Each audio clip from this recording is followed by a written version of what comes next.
last week.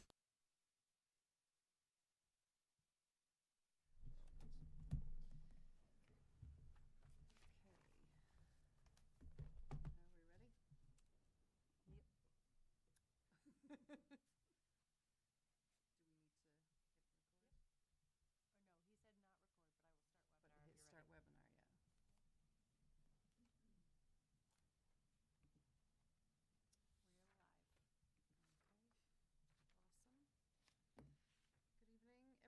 Welcome to School Committee. Going to call us to order. Just to remind everyone that we are being broadcast on WestfordCAT and being recorded on Zoom, and we will stand and say our Pledge of Allegiance.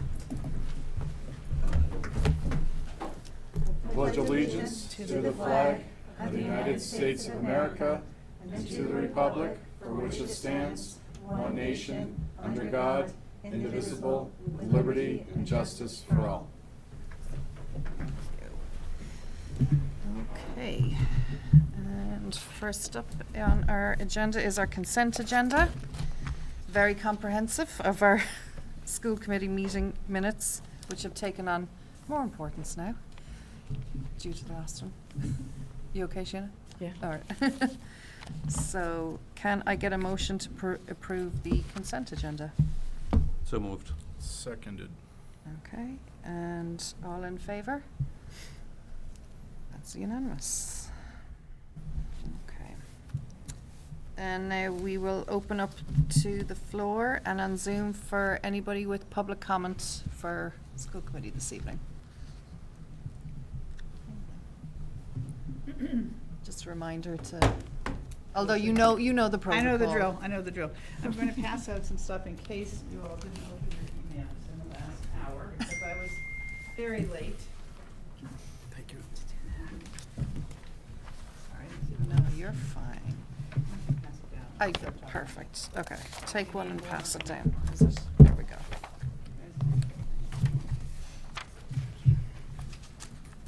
Thank you.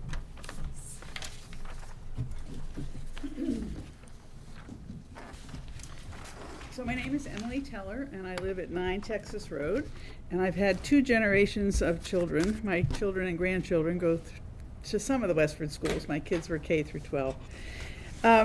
But I'm here tonight to talk about something that I think you are familiar with, but I just wanted to sort of update and talk about current stuff. This is called a red card, and it has been put out by an organization called, hold on, I need my phone, IRLC.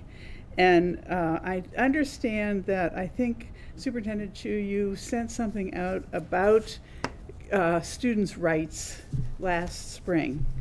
And the reason I'm here tonight is I feel like the situation in our country has escalated a little bit so that there's more concern and fear for people who don't look like me and who may be here on visas and other things like that.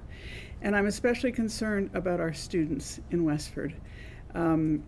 I know that Boston is going to be an arrival spot for ICE agents after Chicago, and I'm just concerned that it'll spill out from there and our kids might be under a greater threat.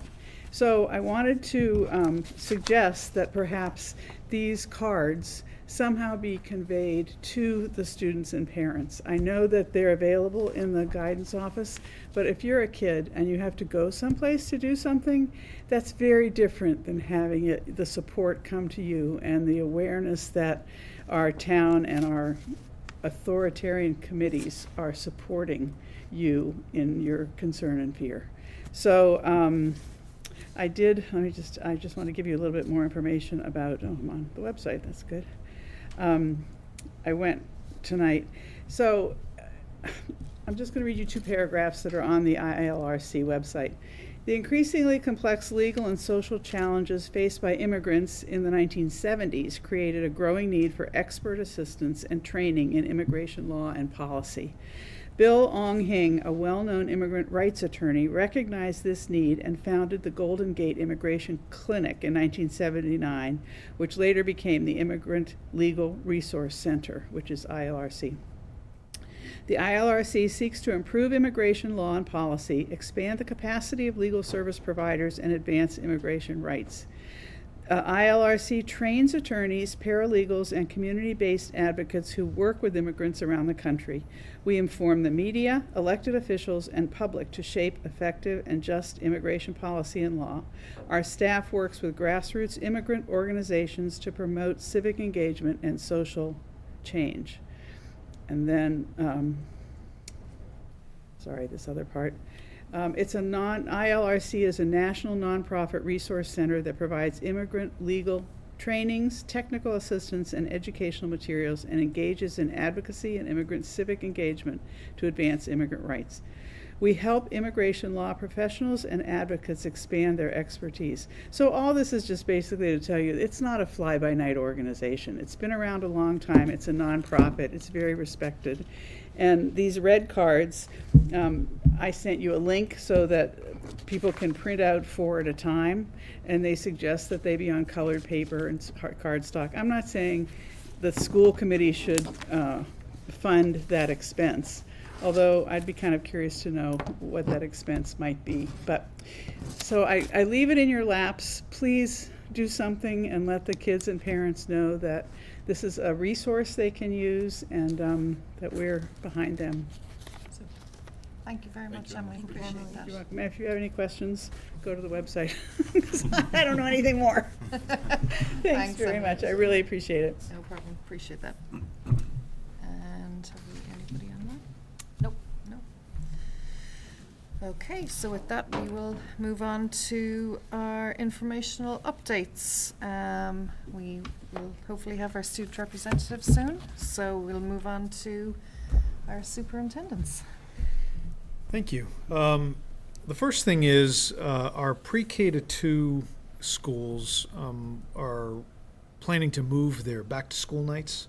They're communicating that to the families that are impacted. They probably have already done that as well, but they were just they had communicated to us that they had learned that there was a conflict with the second night of Rosh Hashanah. So while the original calendar did not have it impacting the first night of Rosh Hashanah, I think they had learned that there was still some conflict later, so they had asked if they could move that, and they collaborated amongst themselves and figured that there wasn't other conflicts with another date, and so all 3 of the pre-K to 2 schools are planning to move their back-to-school night to September 17th, which is earlier than what it says on the calendar. But like I said, the principals are communicating that to their families. So just if that comes up, if somebody asks a question, that's what that's all about. We were able to visit all of our schools in the first couple of days, quick visits as we kind of come in, and Courtney and I go there, and the first thing we say to the principals is, we're here to support you, we're not here to interrupt. We just want to see, do you need anything? Yeah, how is everything going? We check in with the offices. Every now and then we'll see a couple of classrooms, but there's so much going on that we don't want to interrupt it. We just want to be supportive of it. So that happened, and now we're already scheduling our more comprehensive visits later on.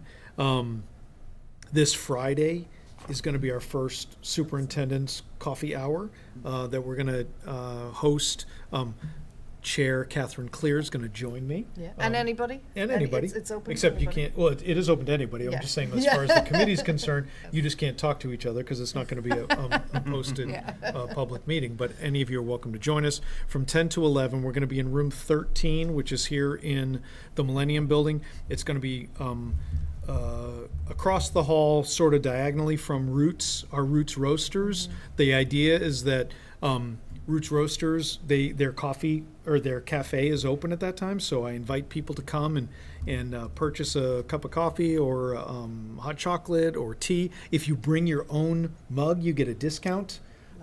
If you want to just bring something from home or just come and not have anything, that's fine too. We'll be available during that time. That's sort of the spirit. We thought having this conversation while Roots was open would be a great opportunity.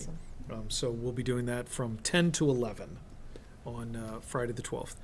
And then finally, I wanted to, on our next school committee meeting, we're going to have more in-depth discussion about the new start times and any recommendations that we might have for any changes. But I wanted to give you some update as to just the what we've been talking about with the leadership specifically.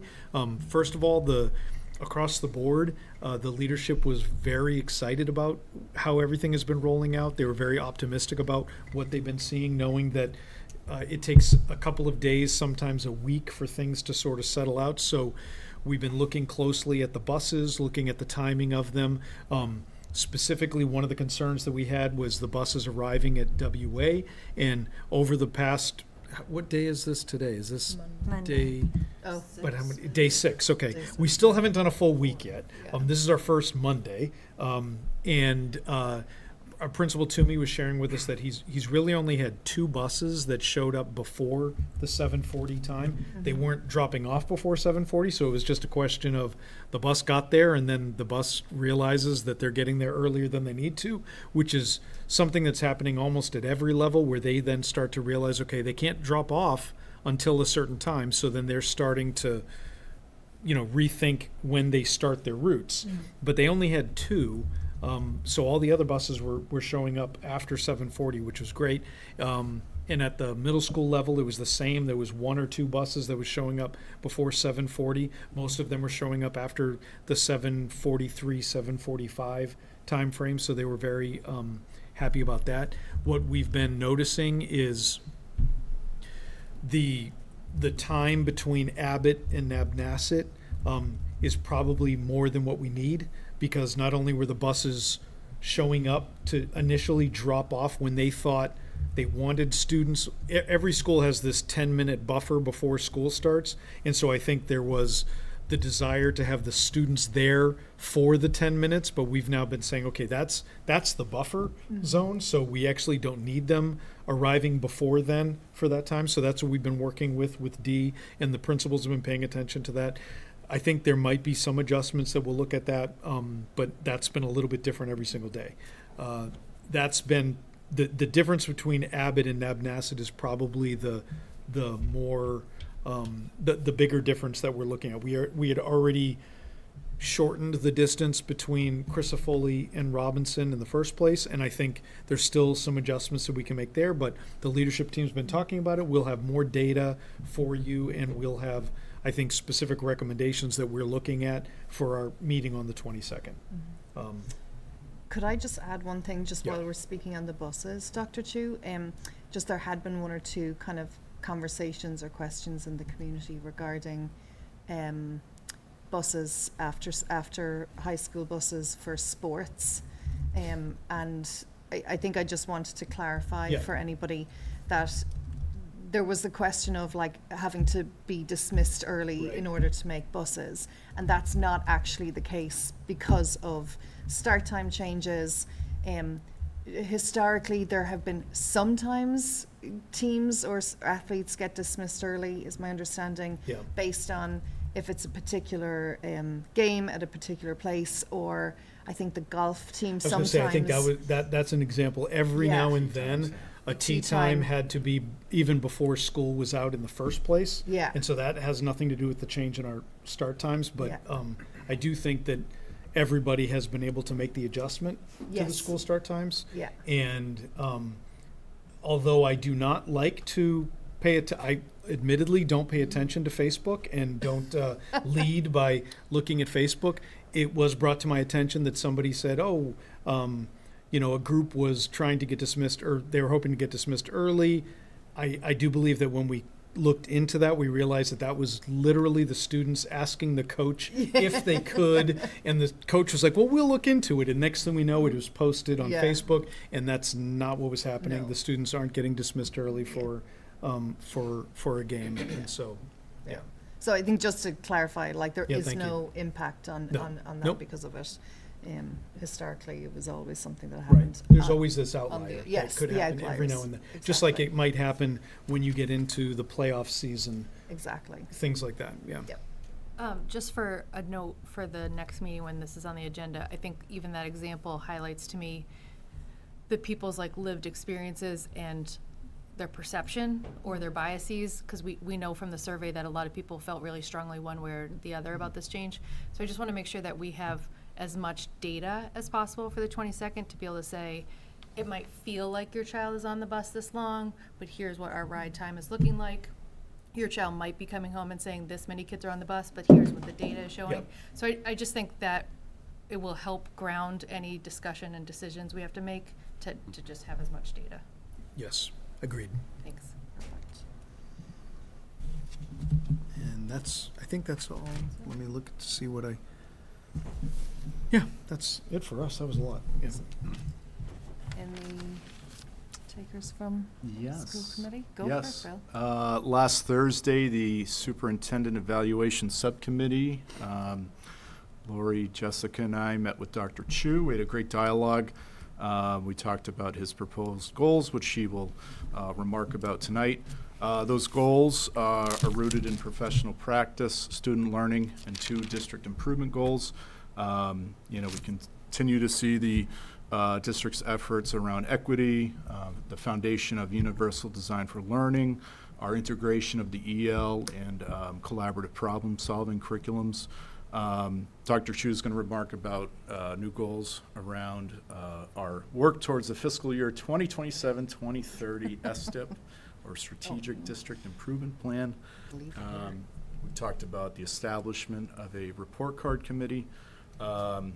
And so then, there was also indication of new indicators tied to the standards of the rubric. So really just, I'm not going to speak on behalf of the subcommittee, but I think, I was pleased with his preparations.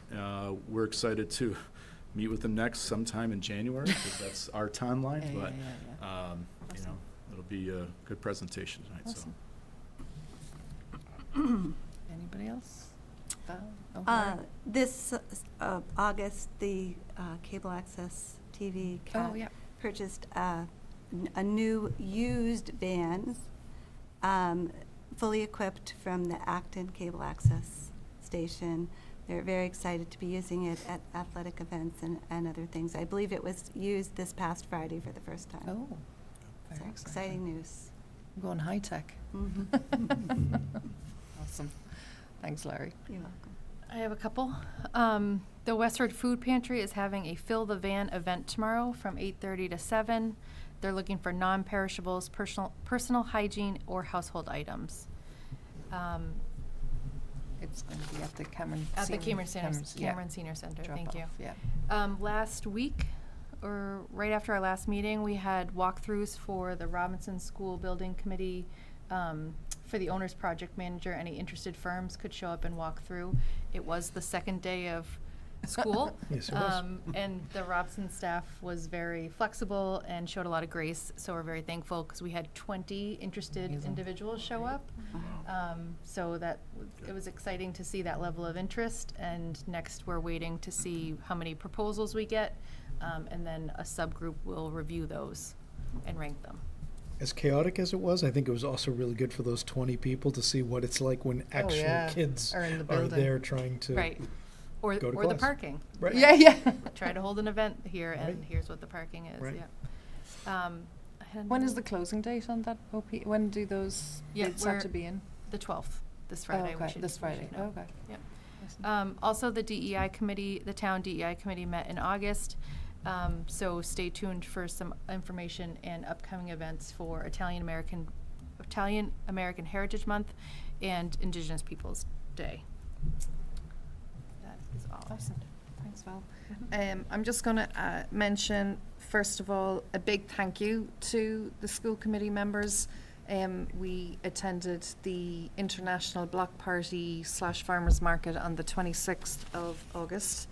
And I think feedback and first of all, it was a beautiful day. We really, and there was a lot of different vendors and families around. I think Good Picking Farm probably pulled in, was the big attraction. But thank you to everybody who came, visited, hung out.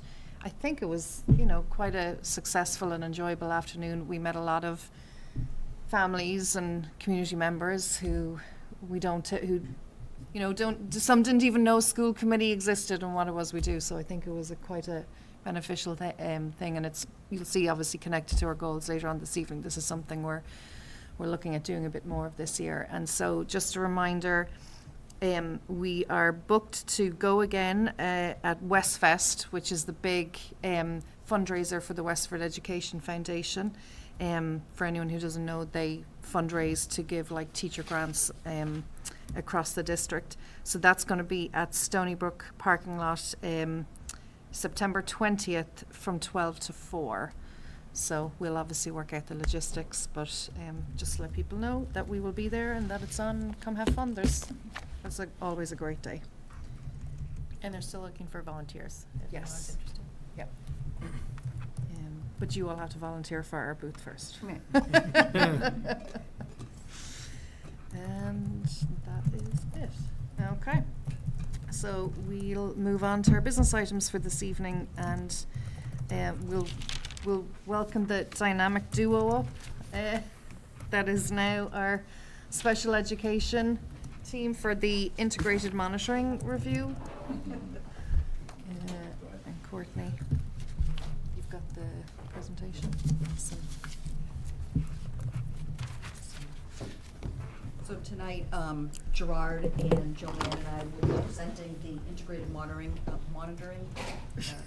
Right. review report to you that was completed last year during the 24-25 school year. It has been a new name I know. each time in the Yes. last, Yeah. each time, right? was. Each cycle they Just change the about, name. Just about, So we yes. don't know what it'll be next time.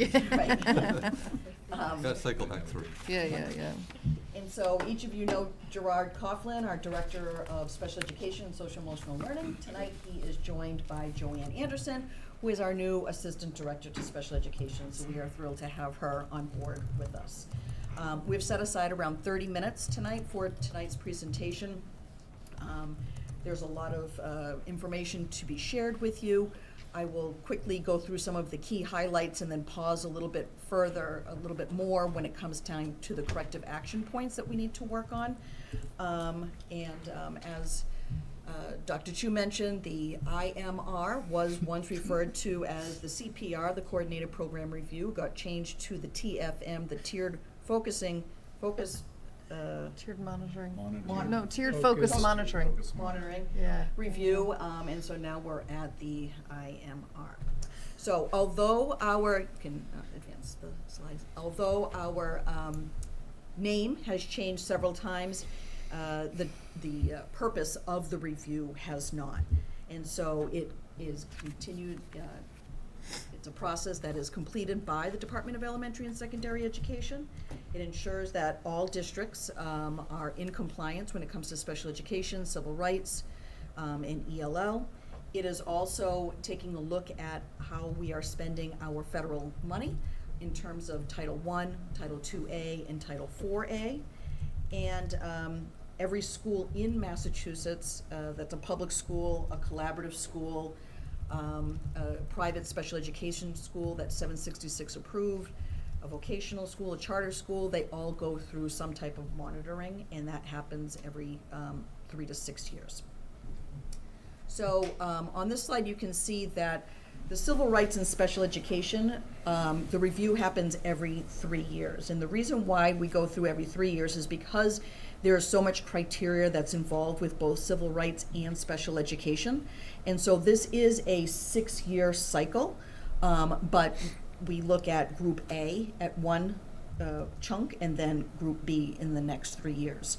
So Valerie, I remember 3 years ago, you were interested in kind of looking back to see kind of like how we had done on the previous evaluation, and you really couldn't compare them because they were different criteria. So we're in the same boat right now in terms of that civil rights and special education. 3 years ago, when we received those ratings, these were different criteria that were being reviewed. ELL is reviewed every 6 years, and ESSA will now be reviewed every 6 years. It previously had not been because it's relatively new review that each of the districts are going through. The next slide, so what does this process include? Document uploads, interviews with administrators, teachers, surveys from community and parent outreach. And it also includes the department sending a team of people out to do some record reviews, observations of classrooms, facility observations, and that type of thing. Once the department completes their review process, they produce a report, they communicate the findings to us, and then the department takes on a very collaborative role with each one of our departments, because each one of the findings, they are wanting to help each of the districts to improve so that we are all in full compliance, because this is connected to their indicators with the federal government. So it's in everybody's best interest if we're all in compliance. So the first area that we're going to speak about tonight is the civil rights. 3 of the criteria that were reviewed this year were the CR 13, 14, and 18. There's a brief explanation for what those look like. But we are basically looking at our curriculum to make sure that they were free from bias and stereotypes, making sure that our general education curriculum is available to ELL learners, to students with special education needs, and that includes both the general education curriculum as well as counseling service and any kind of vocational or occupational outreach that everybody is able to access, and that it's also free from any kind of bias with race, sex, gender identity, religion, national origin, or sexual orientation. It also takes a look at some of the key responsibilities of the school principal when it comes to instructional support within their buildings, curriculum accommodation plans, which we just updated this past school year, our early literacy screening, the coordination with special education, and educational services in home and hospital. In each of these criterias, we were found to be in compliance with each one of those, so that was good. For ELL, there were 12 criteria that was looked upon here, including student record reviews. They basically were really looking at the proper identification of students, the services that we provide to the students, licensure, professional development, and in each one of those we were also found to be in compliance. I did link below, and I guess it's in blue, so it's not really showing up too much, but this is our new English Language Learner Handbook. And last year, the ELL department, along with myself, Melissa Richard, and Pete Meyerson, we took on this project to kind of pull everything together which was expected of us out of this review, and what are the practices that we are currently doing. And so kind of with this handbook, we were able to really kind of put a bow on that criteria, and we were happy that we didn't have any findings in that area.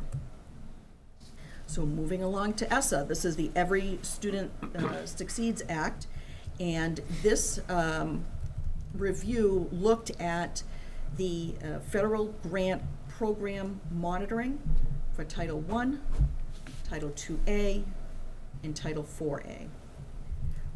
And so in this review, which I believe is the first review that we've had, because ESSA is not too is not too old. It's relatively new and really hasn't been part of that 6-year cycle. We were able to meet some of the criteria, but we had our fair share of areas where we did not. And in fact, there are 12 findings which we are actively working on right now and need to have some corrective action by October 10th. And so we are in the process of completing those. The full report is available for your review, but in a nutshell, it really does include having an annual needs assessment for both Title I and Title IIA. Really identifying both what is our procedure, what is our written procedure that we have, and then also evidence that we're going through that procedure, and as a leadership team saying, what is that data telling us? The department would like us to look at multiple objective criteria with whatever data point that we are looking at for students' success.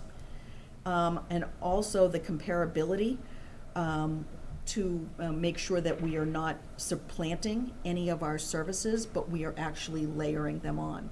And so the department has us going through an exercise in terms of how many students are in the school, how many teachers are teaching, what are the services that are provided, and comparing the Title I schools to the non-Title I schools, and to make sure that anything that we're adding on as part of our Title I initiative is not something that we're like, oh, we need a guidance counselor. It has to be in addition to, so an additional layer.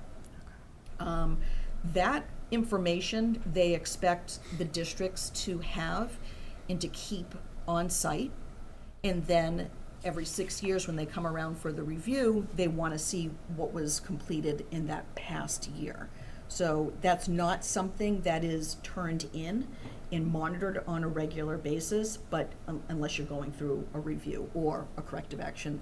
In our case right now, we will go back and do that for this school year. Equitable access to excellent educators is another area that they want our principals and entire leadership team to take a close look at and to see who is actually instructing our most needy students. And when I say most needy, I'm referring to our high needs students that the department defines as high needs students. So these are our ELL students, any low income, or students with special needs. And sometimes they might fall into all of those buckets. The Department of Ed has a way of cross-referencing. All of our students have SACID numbers. They all have schedules. They're all connected to a teacher on record. And that teacher then has, and I'm looking at Kathy because she's always into this data up to our eyebrows. They all have EPIMs, which is attached to their licensure.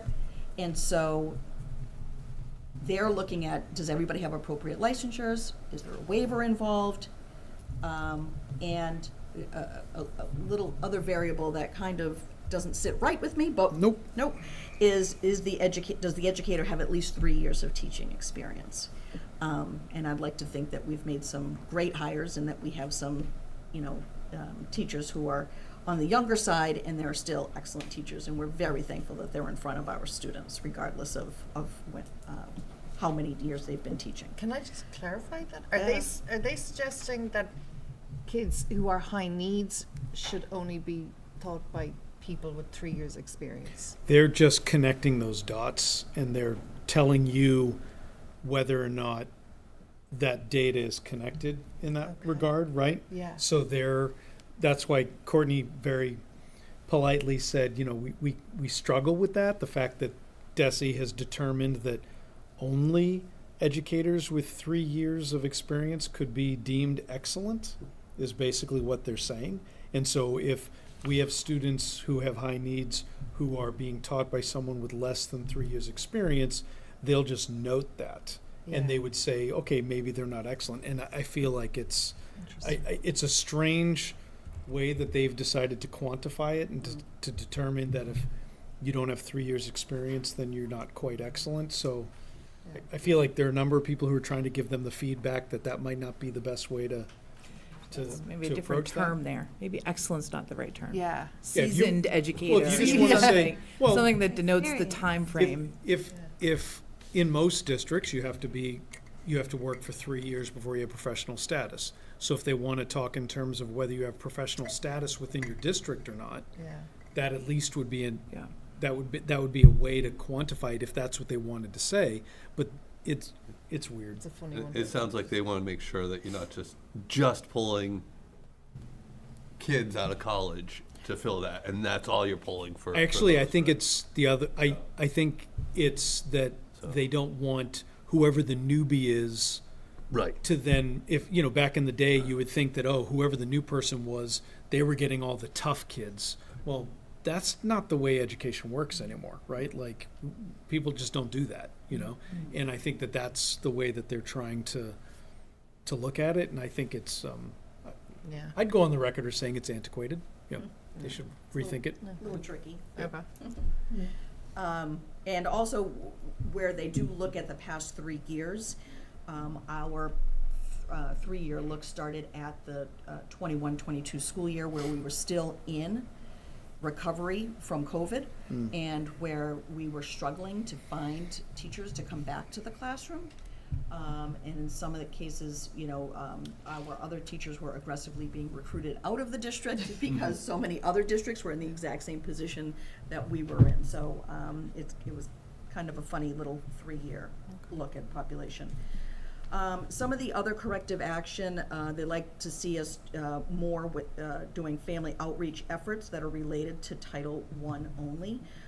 We did submit a lot of information in terms of our family and guardian outreach, and it's been very consistent with what has been done for the past several years in the district. They'd like to see something a little bit different, so we're working with them on that. And then finally, program evaluation, what was accomplished. Again, looking at the student data from multiple objective criteria that were identified within that needs assessment. So, kind of looking at Westford, I mean, certainly we have some challenges when it comes to this federal Title I grant. We are always on the cusp of our eligibility. And that makes it very, very challenging. I mean, thankfully, it's, you know, that we're living in a community where we might not hit that 2% threshold. But when you get each year, you're not gonna make it, and then finally you find out that you do have it, you end up with about 5 weeks to scramble. And those 5 weeks happen to be in August, when many of your key players that you're looking at student data with, whether it's your curriculum coordinators, your principals and assistant principals, everybody's still trying to, you know, take some summertime. So it's a little bit of a challenge for us. It means that we dismantle our Title I programming. At the end of the year, we have to let our people go if we don't know that we have the funding, and then if we find out that we have the Title I funding, then we have to ramp back up. This year, we were told, looks like you're not gonna get it, looks like you're not gonna get it, looks like you're not gonna get it. Oh, we think you're gonna get it.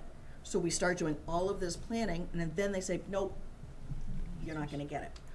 Okay, so that also has changed a little bit about what I need to submit for our corrective action as of the 10th of October, because we don't have eligibility for Title I. Which, that eligibility is solely based on that 2% threshold. It has nothing to do with the review process, and it has nothing to do with the state of affairs right now between the federal and the state government, anything like that, so. While you're paused right there, Courtney, can you just describe what's 2A and 4A? Because Title I we hear a lot about, but I don't know what 2A is. So the Title I is the services that are around for low income, although the tricky part about this is that you qualify based on your low income status, but the students who are actually receiving that support might not be the low income student, because you're developing other criteria that's looking at who's not making that benchmark, whether it's in literacy and numeracy, and it's not always the same student. So it could be a situation where a student who does not fall into that low income category is actually considered a Title I student, depending on what we've defined in our needs assessment. Title IIA is our professional development money. That is the money that's tied to our new teacher orientation induction program, which is required by the state, and we just had to review and do a brand new handbook for that. And so any other professional development that we feel as though is necessary for the district. And then the Title IV money is a smaller amount of money, $10,000. It's either used as an initiative for something new, or you can flex it into one of your other title grants. And so we typically flex that money into Title IIA, so we have more money in professional development, or in the past it's also been flexed into Title III, which is our ELL. This report didn't look at ELL because the ELL review itself did take a look at a couple areas of how we were spending that grant money, so that wasn't captured there. Thank you. So, moving on to special education. Oh, sorry. Sure. Hi, folks. So our special education 3-year cycle, as Courtney said, the cycles oftentimes we use the phrases around years, and sometimes within those years and within those cycles they'll look at specific parts of the special education program within a district, so they can't really look at the totality of what's occurring there. So if you see these sort of 4 bullet points that are up here, that what was looked at this particular cycle was student identification, and that's how we're identifying students who may require special education programming or may have a finding of no eligibility. What are we doing to develop those IEPs? Are we following timelines and guidelines? And then looking at our programming and support services, and then looking at equal opportunity for all special education students. So, like Courtney said, accurately describes to accurately describe the process. There's an exhaustive record review. There's numerous interviews. There are school visits. There are program visits, classroom visits. I know this group has talked often about the timeout room. They are timeout rooms here in the district. They evaluate those as part of their programming, and really ask to look at each individual school, select some people for interviews, and also too, and a credit to the folks here in the community, there was a parent survey that went out, and our representative who we worked with Desi said that the turnout and the response was really, really high for Westford. So shows the great parent and community engagement, and it exists here, and that really helps support some of that data. So then what you do is, much in the same way that we've talked about some of the other reviews tonight, they look at what are called special education indicators, and there are various different numbers and an entire list of indicators that are specifically evaluated. And I know many of you in this group are familiar with special education and familiar with special education terminology. Some of you maybe less so. And what they do is they look at everything from how paperwork is generated to how effectively and within a timely manner meetings are held. But the word that was used for me repeatedly over and over was procedural. And with procedural consistency. What DESE is looking at is, are our practices consistent across the district, across schools, across buildings, across grades, across programs? They're really, really looking for us to be able to successfully have that consistency across the district. And that was, like I said, repeated over and over.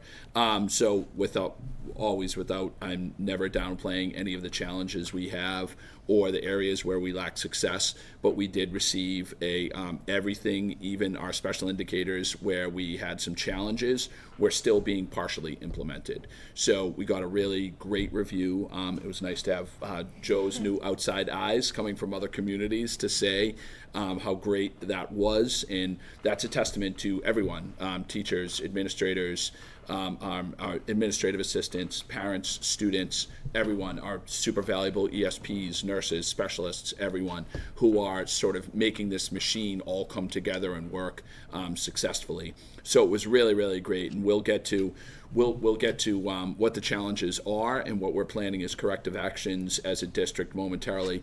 There, I won't read to you. You can see some of our successes, our school psychs and special educators and specialists using great assessment tools.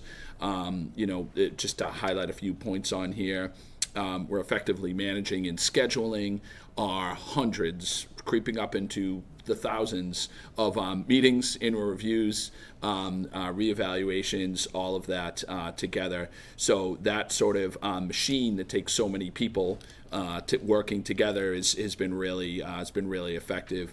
I was really pleased that we got a really positive review about things like all of our students being afforded to equal opportunities, everyone's being afforded opportunities to participate in extracurricular events.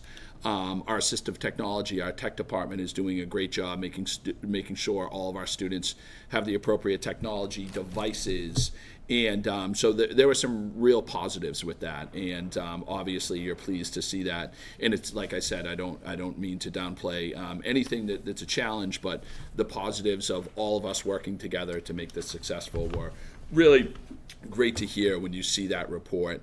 And also valuable are just sort of the constant one-to-one interactions you're able to have with Desi. Courtney and Chris were both part of our meeting, where there's reflections on the review. You're able to ask really pointed questions.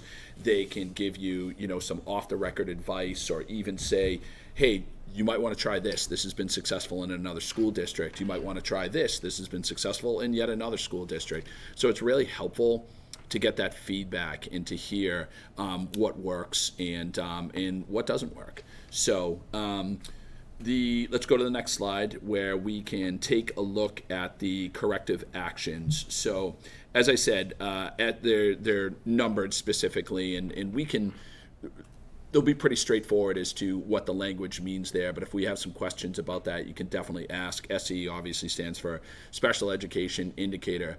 So again, the phrase that was used over and over and over was procedural, and then related to that was consistency. So take sort of the first two, for example, SE3 and SE7. Those are I don't mean to say paperwork, but these are special education documents that are required to be a part of team meetings. They're required to be a part of the IEP process. And so one of those is to SE3, for example, is when you're in a team meeting, you're together as a group to be able to have the team sign off on a sheet to say that you're all in agreement about specific learning disability, and that specific learning disability requiring specialized services via an IEP. So it was found in our records review that we're doing that everywhere, but maybe not having the signature of every team member. Maybe we in all honesty, full transparency, maybe we dismiss some of the team members early, and then there are some signatures that get in there late. So again, that's why you get a partially implemented, because they really want you to see and make sure. And all of these corrective actions have already been shared with building-based leaders, schools, teams. They shared it down with their special education teachers and liaisons. So these are for lack of a better phrase, this is what we want to clean up. And we want to have a better record of this and make sure that we're following the policies and procedures and legal mandates around special education. Secondary to that, like another example, is SE7. That's the transfer of parental rights. So when a student turns 18, they have rights around managing their IEP themselves, or they can share those rights. But you have to start to let students know about that a specific amount of time ahead of time.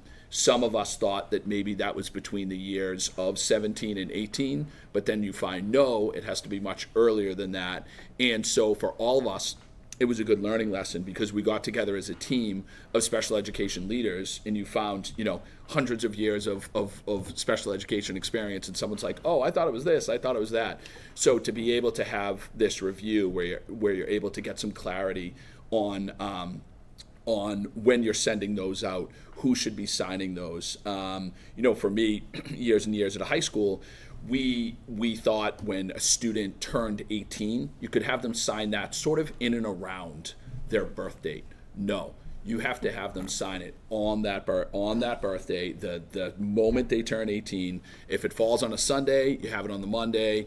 And so there are some, those are sort of like, this is a little peek behind the curtain, if you will, but those are some of sort of like the specifics that DESE really looks at, that we feel like we know and we're doing a good job on. But it's a great reminder to sort of have and say, hey, just make sure, and I see a lot of you nodding, so you've probably had like some experience, even in your own jobs, of like, oh, I missed that deadline by 12 hours, I didn't know we had to do that. So then some other elements that I think were like a confluence of events, but that we all know and acknowledge as a district, myself as the person leading this district in this department, that there were definitely some concerns around how we were getting IEPs out in a timely fashion to families.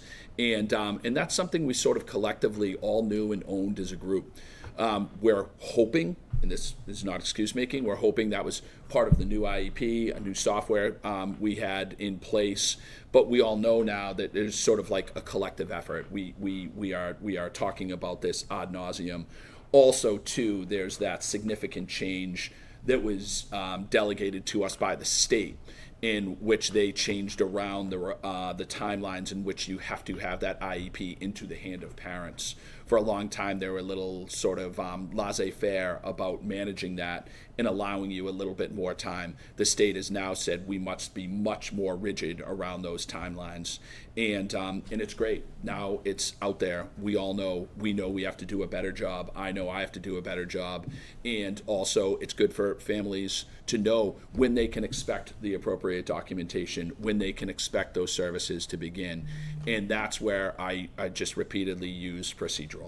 That's up for us to be able to have that information out there, be able to be transparent, and work together to manage that. There are all sorts of small snafus that can come up. A meeting can get canceled. That could put you over the timelines, a snow day, something like that. If we document that and agree together as a team, those can absolutely be managed. But it's specifics like that that we really want to be able to improve and, most importantly, be transparent with. So those are a few highlighted bullets there. If you go over to the second page, SE 44, 46, 47, those. Before you go on. Oh yeah. Go ahead, Joe. One thing we want to just remember with the IMR though is that it is a snapshot of all of our students. I know it sounds scary that we're like, oh, we've missed all of this paperwork, we've missed all of these timelines. It's a snapshot. They pick 10, 15 kids out of all of our kids in the district. So we have luck of the draw. They may have picked our 15 kids that we missed something on, and we just may have gotten dinged on that. So overall, to be honest, the district here has done a phenomenal job with the students, with the IEPs. I've gone through quite a few in the month and a half that I've been here, reading through the IEPs. Your teachers, your staff have done an amazing job with these IEPs and getting them out and doing all of this paperwork and things. So I don't want people to think that that we have all of this work to do. It was just a snapshot. So we are going to tighten things up a little bit, but we really are on the right track. And thanks for that, Joe, and I appreciate the outside perspective. And also, too, I'll just grant the community and parents being willing to say, hey, this is a new IEP. Hey, there are snafus that occur. And thank you for that. I believe the number we got was 10 of those of record reviews of students who were 18. And if you had 9 that weren't signed correctly, then that's a partially implemented. So you have to go 10 for 10. So it is. At the same time, I don't want to use that as an excuse, because I'd prefer if we went 10 for 10, and regardless of how random that can be. So I think that is an important note, and we are doing really good work there, but there's certainly room for improvement. So those last couple there, again, I won't read at you. There was some. And this is like sort of oddly positive news. There was some procedures about recording suspensions. We have so few suspensions in Westford, and that's a testament to the work that school-based administrators do, working together with families, looking at different forms of what we can do for conduct or collaborative problem solving, anything like that. So it's a real testament to that. And so for us, this is a good example where when we have these rare occasions of a suspension, it can be different in what our process was. This was very clearly indicated to us, was not consistent. One school may have been using a form letter that was different than another school, and that was something that we really understood and knew that we had to fix. So this was, again, an opportunity for us to get together, to hear from other districts, to hear from the state, to hear from education attorneys. What can we do to make this process better? And then that also aligns us with the conversation of what can we do to stop suspending students. So I think that's a huge piece of that, especially what can we do to not be suspending our special education students as well. So on that link, if you scroll down, it might not have come up on there. There is a corrective action plan. Oh, is it? Oh, there you go. Yep. Oh, look at. Who did that? You sent in his, you might still need That to. was me, Valerie. That was Nope, still me not. usually not giving the correct access. So It's not, it's still, I switched to my K-12, Westford K-12, it still didn't let me in. Yeah, Yeah. you might have to give I permission. think that Need was access. I think that was for sure a Gerard move to not give the access there. It's like a hidden link, I like it. I got it. You should have it now. Like an egg. There you go. Okay, so the corrective action plan, this is already in place. The turnaround on it was relatively quick, that we had to do this as a district. Again, tremendous collaboration from our assistant principals, team leaders.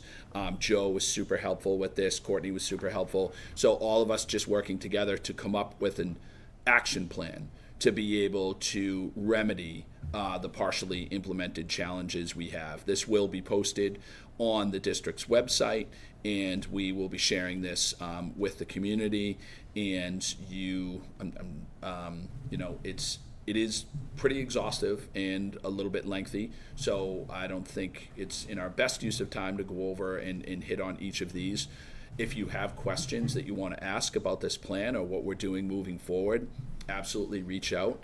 And we're excited. It's already been approved by the state. We're excited about the opportunities to be able to make some of those improvements and keep the consistency that we want so badly throughout the district, and to make sure that we're all on the same page, all working together, and most importantly, just being transparent about what we do and why we do it and what our goals are. So. Thank you. Any questions, comments, feedback? Just one. Thank you for that.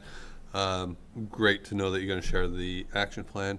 I'm just wondering if it would be appropriate later in the year to come back and just give an update on that plan and the progress made.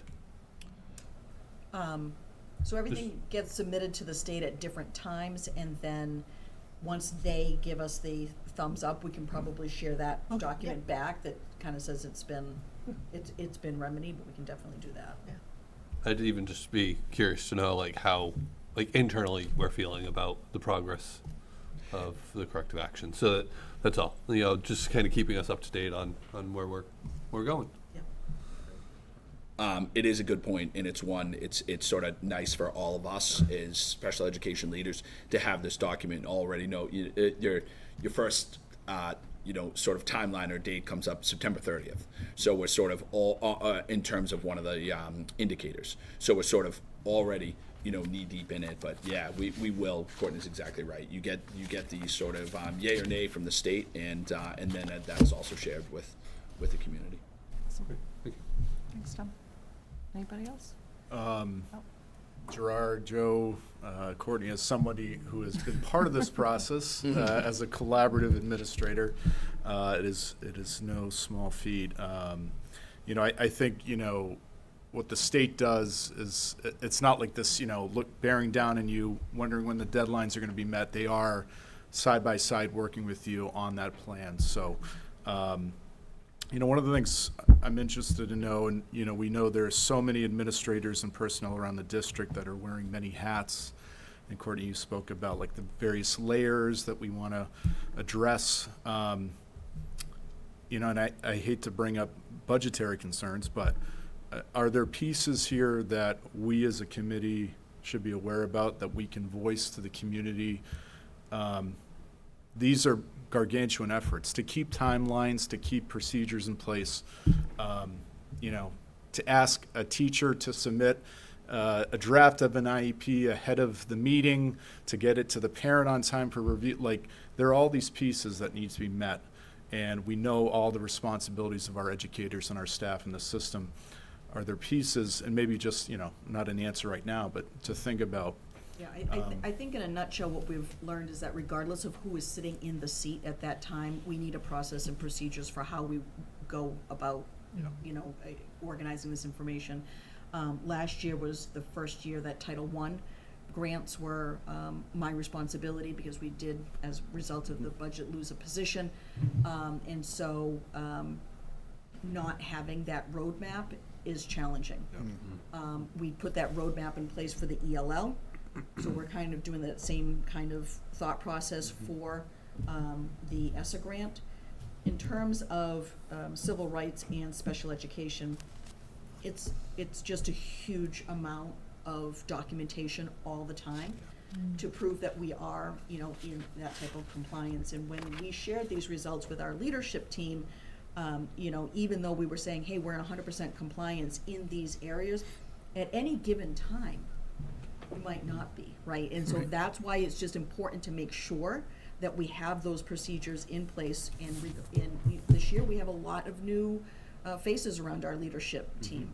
And it's important for them to understand, whether you're talking about discipline, procedures, special education, the civil rights piece, that we're all able to follow that, and that regardless of who's sitting in the seat. So that's what we're working on. And Courtney, if I could add to that, and Bill, thank you for that question, and I think it will be sort of constantly evolving and constantly being thought about. I know I'm definitely worried about the added demands on our special education staff, school psychologists, specialists around some of these testing date guidelines and what that looks like. And now, granted, we're all in it together in the state, and every school district is going through this. It's not exclusive to Westford, but I know we've always talked about here in this group, releasing the pressure valve and working together to just sort of do the best we can to support our staff here. I do not want that to be a burdensome task, because you are essentially losing 5 days on testing and 5 days for report writing as it's sort of been enforced by the state. And so yeah, that's definitely a worry for me, because it does fall down to our teachers and staff on the ground in the classroom and managing their caseloads. Just to kind of pull that together, not to put anybody on the spot, but I'm curious if leadership had any reflections on that, because I think what your question was, is it really like a people power and like a staffing, or is it kind of what you said, like about bookkeeping and paperwork and procedurally? And if it's having me reflect on, when we share our budget with our town partners, and one thing that came up last year or the year before about like some of the mandates that some of our town partners might not be aware of, and how we can kind of try to highlight and share some of that information forward to say, what are these testing demands, and what staff time is being devoted to these things, and maybe telling that story with our budget. Yeah, and what the floor is. What do we need as a district to meet the demand, to meet the procedural, and communicate that, so. Without burning out our staff. Well, Correct. and it's Yeah. an interesting thought, because again, we've talked, when we're talking about the budget, people are always talking about teachers working with students, and we don't always talk about the psychologists, right? Yeah. Who, at some point, someone might think that, oh, that's a nice to have, Yeah. but it's a critical part to have, because they're doing the assessments, and we only have so much capacity in the first place. Suddenly you contract out. And so, and all of a sudden, if someone's not available, or if even a psychologist has a sick time or anything like that, like what is that impact? And I think that's a good point, that impacts the special education department tremendously. Well, and even I can imagine that as our class sizes increase, that demand on the teacher also increases, because it's not just, and I say just, like it's a simple thing, it's not just educating, an extra 2 kids. It may be an extra amount of paperwork too that they're having to do, right? So I think it's a very complex question, but it's definitely one that I think we should put some serious thought into. And I'm definitely an advocate of, this is what we need to continue our education, and our education standards as this community has dictated them, on top of what the state is dictating, so. One of the other pieces besides the school psychologists are related service providers. So you're Yeah. looking at speech, OT, and OT, because they have the same exact demands on them in terms of fulfilling their evaluations, and then they also have the service delivery. So so our special educators and our service-related providers are in that position, and our school psychologists, even though we added a 5th school psychologist around 3 years ago, I mean, it's already, there's a lot. We're in a district that has a lot of evaluations and has a lot of students who go out and get private evaluations, but we need our evaluators to be at the table in order to discuss those results. So there's a lot. I would say the procedural stuff is around the ELL, the Title I, and the ESSA. The boots on the ground type of pieces with the compliance is definitely a pressure point for special education. Yeah, and Tom, you give a good example when you talk about sort of that trickle-down effect where, you're right, if you have 2 students, general education teachers complete teacher reports, they complete educational assessments that are contributed to evaluations, the results of the team meeting or where the IEP is discussed, or the results of that evaluation. So it's really everyone, and there are spots that are more burdened than others for sure, but it's those timelines and what we're trying to do. It's putting a lot on people, and I'll give I'll give our teachers and our special educators a lot of credit. They're like, well, it's here. We'll do the best we can, and we've talked a lot about trying to support one another and how we can partner together to just make sure we're all getting there and supporting each other in those ways. So.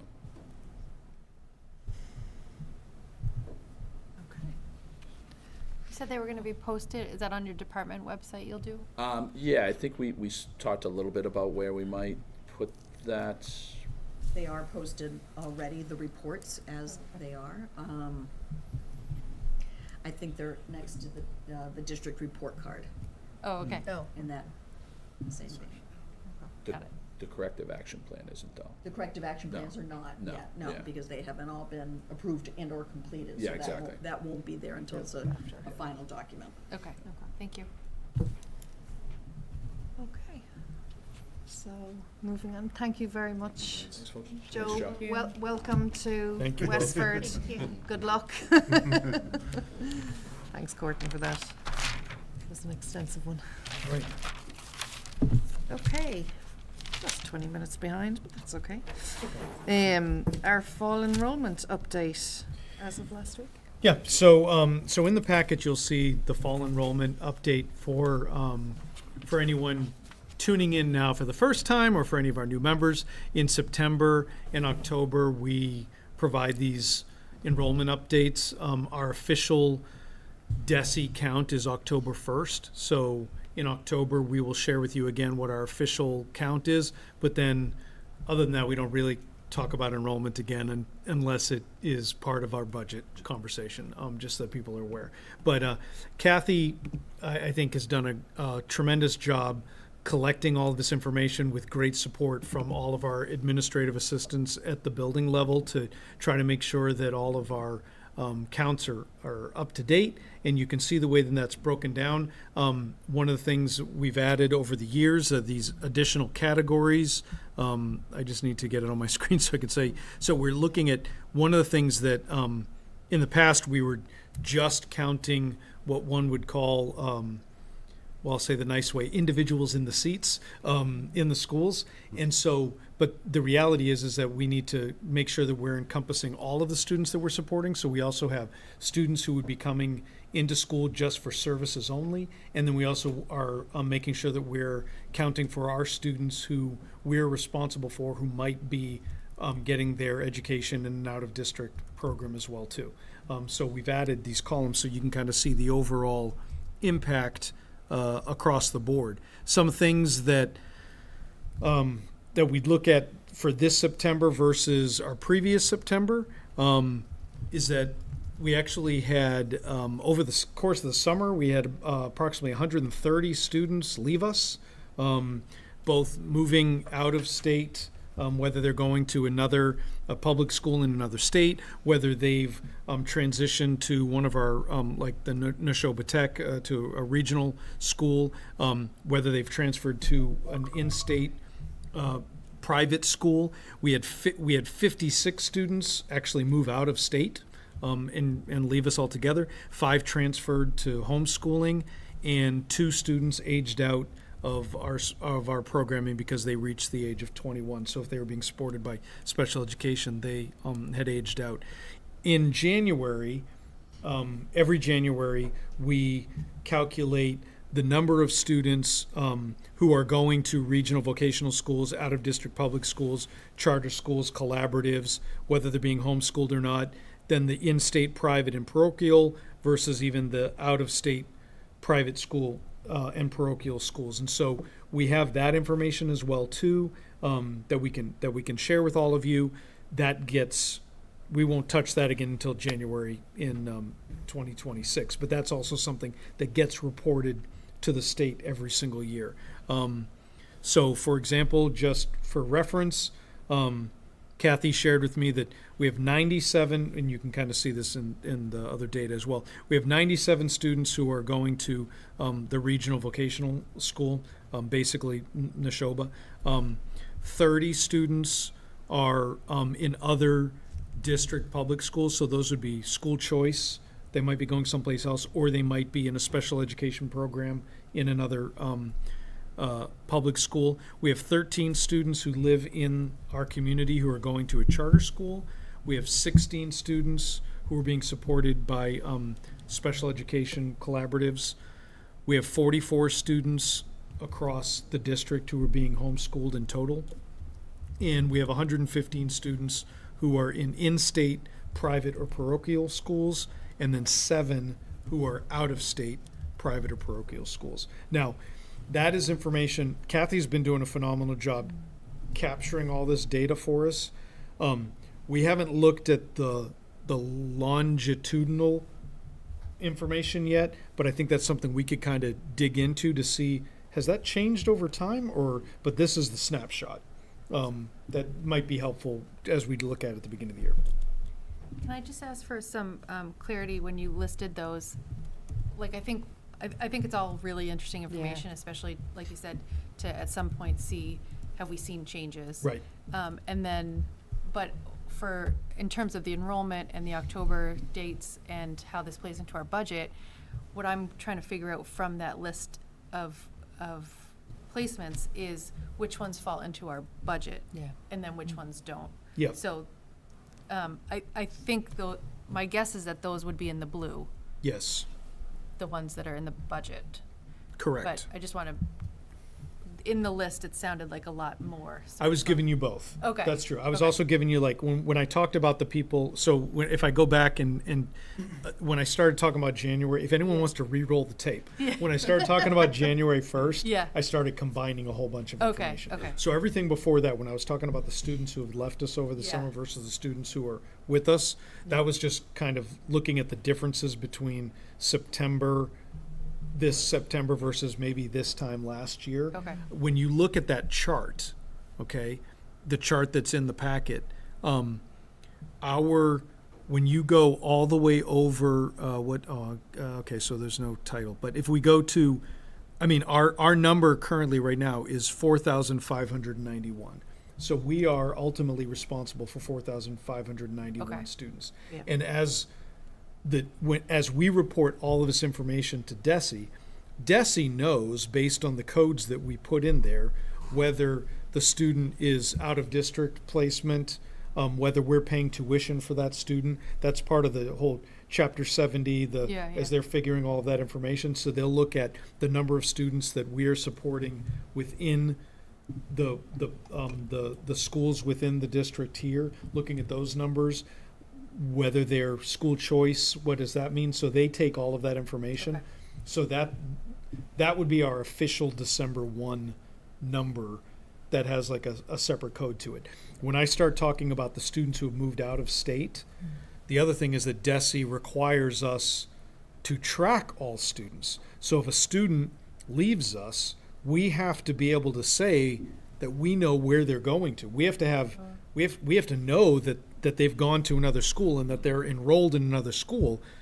Otherwise, we're still ultimately responsible for them because that's part of just the checks and balances, if you will, to make sure that students who have not reached the age of 16 are being educated. Right. And so that's why we're coding all of that and making sure that that's still in play. But that doesn't impact our DESI numbers in terms of our foundational budget and things Okay. like that. Thanks. Does that help? Just a follow-up on that. Is that manual tracking of when students move out of state? Is it like the receiving district is supposed to report to Westford? So I'm just I'll let- curious. So the receiving district has to send us an official records release, and then we know that we can release the record to the school, because that it only goes between schools. It's not a perfect method, because if you go to a private school, sometimes private schools do not request that. But we do have to know where the students are, and if we don't, our obligation is to attempt to track down families and, last resort, look at DCF and file a 51A, just out of an abundance of caution, so that they can track down the family and make sure that the student is safe and enrolled someplace. it is our reporting. Yeah.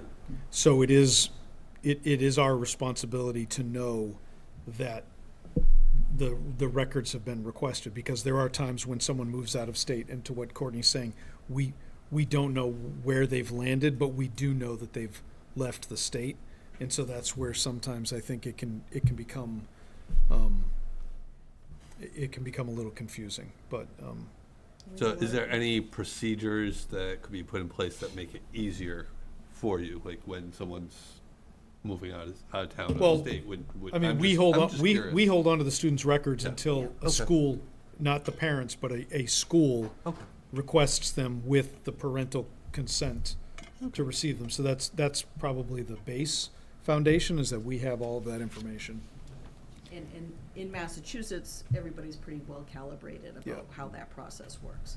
The out-of-state is definitely tricky, and of course, international, we have a lot of students that come Yeah. and go, and so, we just have to be a little bit more careful there Yeah. with records. I thought the enrollment was interesting, because when you go from 5 to K, it's incrementally decreasing with every grade. So I think that's something to keep an eye on. So if you think about the difference in your K through 2s, like 170 plus kids. In 3 years, we have 170 less kids, give or take. Some comings and goings, coming into 3 through 5, and then incrementally decreasing. So I thought that was kind of interesting. And I also feel like we should keep an eye on the day numbers, because of all the schools, their class sizes seem to have really creeped up. And I know obviously that's a budgetary situation, and their numbers are hard because there's really not enough to make 5 units, which is a little bit of a struggle. But I know that those ones stuck out to me, where they have 2 grades where most of their classrooms are higher than we would particularly like. And I appreciate that. I will say my greater concern is grade 1 at Robinson, right? Because the 3 to 5 schools have, when we're looking at the K to 2 schools, where all of a sudden there's 2 sections that have 24 in Robinson, that's something that's a little bit more concerning, because the Crisafulli and the day school have similar class sizes. We're not thrilled about any of these class sizes, but this is what we It is saw what it is, happening yeah. Yep. when we knew that we were going to have to make this significant reductions of teachers. And so it's something, that we are being mindful of, and that we're looking at. One of the interesting pieces for me was that this is the first year that I can recall in my tenure here in the district that Stony Brook has fewer students than Blanchard. Saw that too, and I was really surprised. Stony Brook when I first got here, Stony Brook had at least 100 more students significantly than more. Blanchard, had more teams for that matter. Over the years, we've reduced the sizes of the teams in both schools based on the population, and now that Stony Brook actually has fewer students than Blanchard was an interesting. I actually It's noticed that interesting, too. yeah. I was really surprised. Yeah. as one of the day schoolers that go to Blanchard, I always felt like it was smaller. And like, that's Right. part of the reason we had to separate, from the day side. So that really surprised me too. Right. To Shayna's point, I mean, is the difference in enrollment that we see in K to 2 and 3 to 5, is that a bubble that was in the 3 to 5, group that is working its way through the system? Or is that a trend that we see that the enrollment numbers go up, the higher grades each year? I do think we tend to see families move into town who already have students who are school age. Okay. And so I don't think that we're necessarily looking at a bubble in the same way in which we had to make reductions. And so we made reductions in the grade levels where the class sizes would not completely balloon.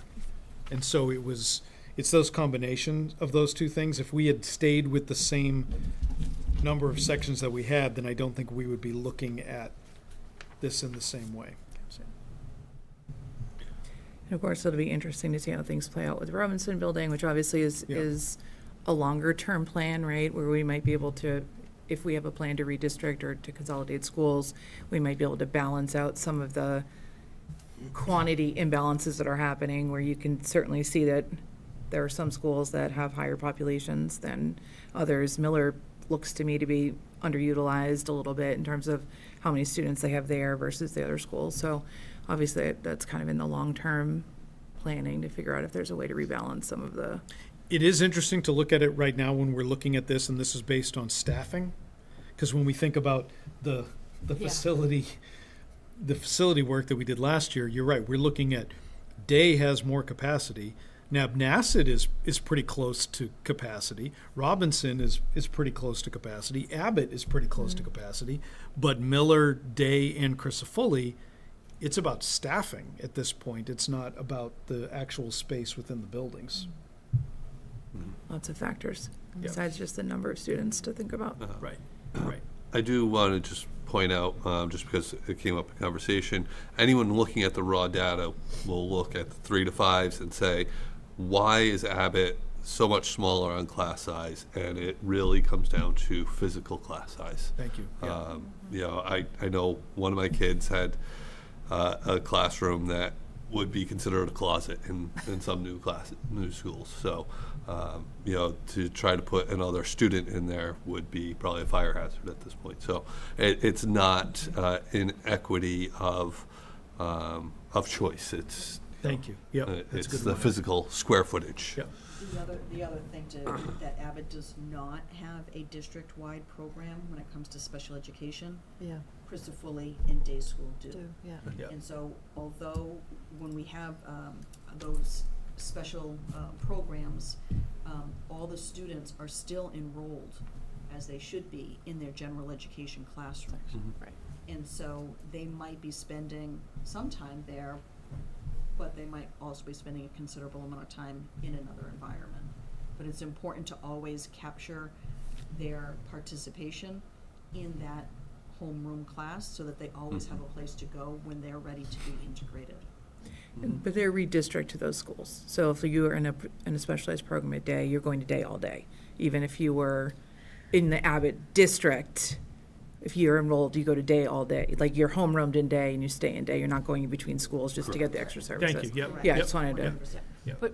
But I think your point is a little bit more that there might be a number here in a gen ed section, Yeah. but a separate program is happening with a smaller number of kids taking up a room. So like when we talk about like utilization of a building, this doesn't represent the 2 rooms that is medically fragile. Yep. That are 2 regular sized classrooms that are set aside for that purpose, but don't have these sections in them. So the building usage and the enrollment are 2 different things. Essentially, you're saying, while it might say one class is 26 kids, there may, in the gen ed classroom, there may not be 26 kids During in that that classroom. Every single class. For Right. every For the full single day. class. But I think also you're saying is Yeah. that the buildings, we look at Miller, you may say it's underutilized, but they have a few specialized programs Yeah. Yes. that are using classrooms in different ways Yeah. that aren't reflected in these 12 Right. sections. Like of- last year, our number was 80% for Miller. Right. Yeah. Of rooms being used. Yeah. So that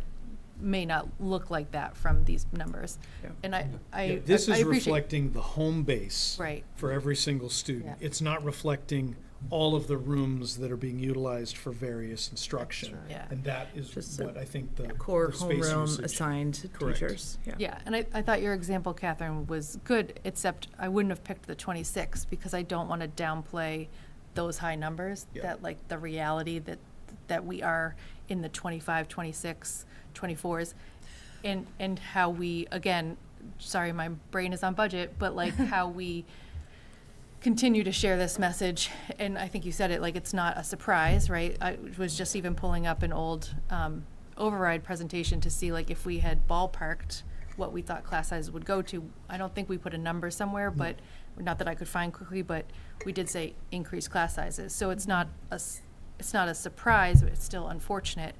And I think something that we sort of hear from the public at some point and staff is, at what point is too much?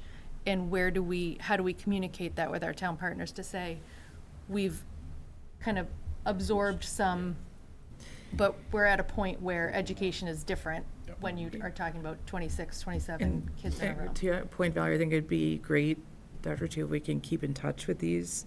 Is it, yes, you have those 2 classrooms in grade 1 at Robinson, but it feels slightly disproportionate. The day has 2 grades that are predominantly high numbers, so it would be great to keep a pulse with Principal Sardella, and just because that's actionable information that we can take to town partners to say, we knew this was coming. These were 2 grades that were severely impacted. This is what we're hearing. This is like what the experience has been, so that we can continue to try to push to not have that be the experience across all of our schools and all of our grades. And kudos to all those teachers too that are handling those higher numbers. I agree. I would just go further to say that we communicate to the town partners all of those, right? So the grade 5 at Crisafulli, grade 4 and 5 at Day, and grade 1 at Robinson are all outside of what our historic experience has been and what our hope would be. Right. Yeah. Right. Dr. Chu, just a quick remark or question about, so obviously last year, the Roots program, first year of implementation. I noticed in the chart, we've estimating about 5 students right now to begin the year there. Mm-hmm. But it looks like another 13 students that may be out of district right now. Obviously programming has to be appropriate and the team has to agree upon the placement. Is there efforts being made? Because I know, again, budgetary reasons, it keeps, popping up. I know Jenny mentioned it last week about the special education costs, but any, discussion about trying to bring some of those kiddos back in? We are constantly looking at that, and that's actually something that I think having Joe with us now to work on the out-of-district, looking at the out-of-district placements and looking at our in-district placements, in-district programs as well too, is a helpful piece. I will say that this is what we anticipated because of the specific placements that students have. Sure.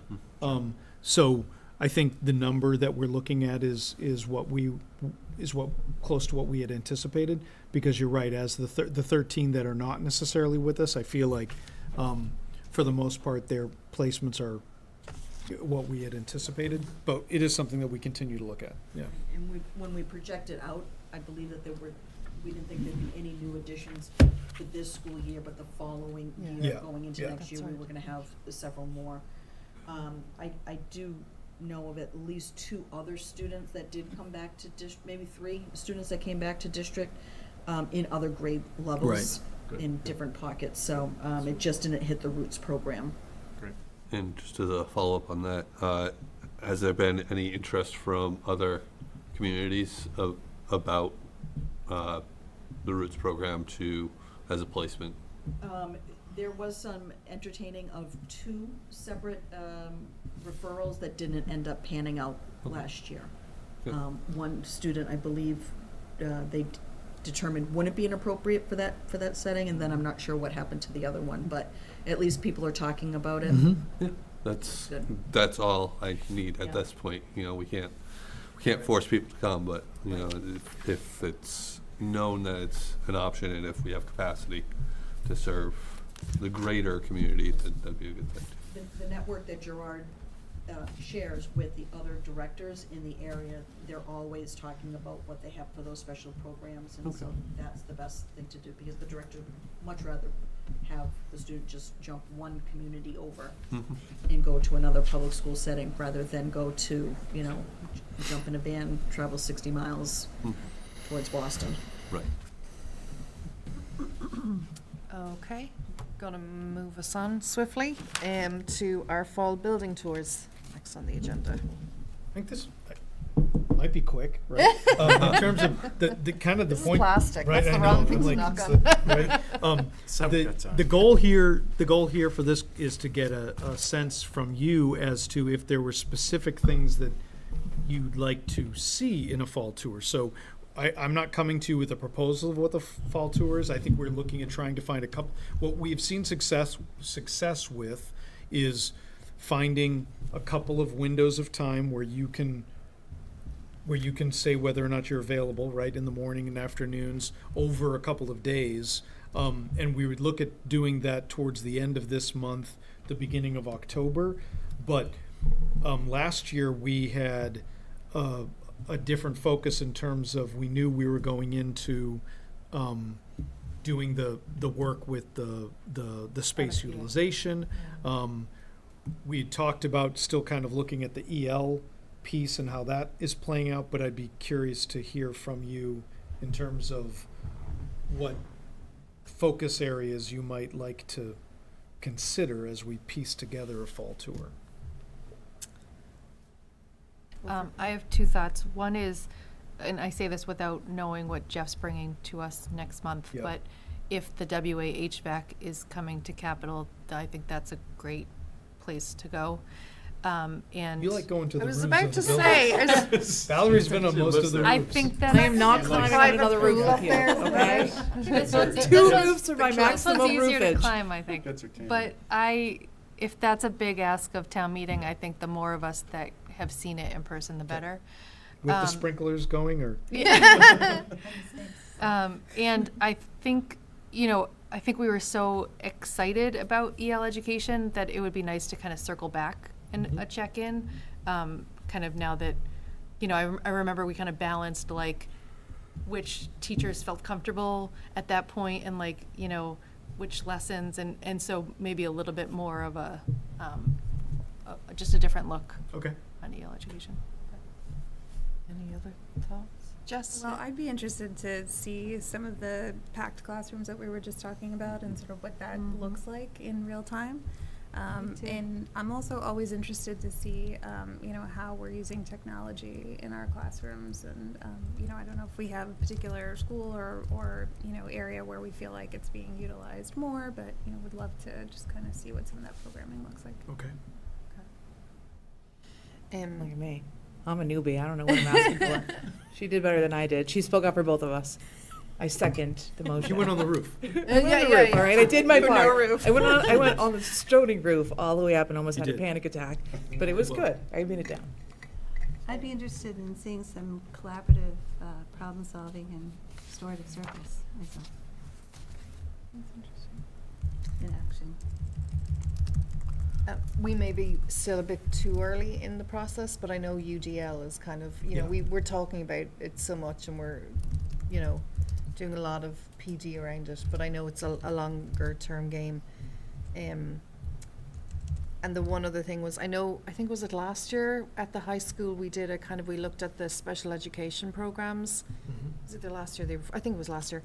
And I think it would be interesting to kind of continue that, looking at the middle school and elementary, again for some of our members, just to kind of have that kind of almost pre-K through 12 lens of the pathways that there are through special education and programs. And, we talk a lot about reach, or we talk a lot about SAIL, but,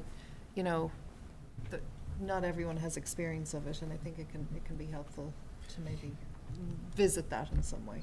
All right, I'll take all that in consideration, come back with. what 800 potentially- tours. 800 tours, or there might be some things that can combine a lot of those. Exactly. The one thing that I'm trying to think in terms of like what Lori's saying is like, I'm trying to figure out how you might be able to experience collaborative problem solving in community circles, because for the most part, that's something that would be taking place in well, collaborative problem solving would be taking place in an environment that you shouldn't be observing.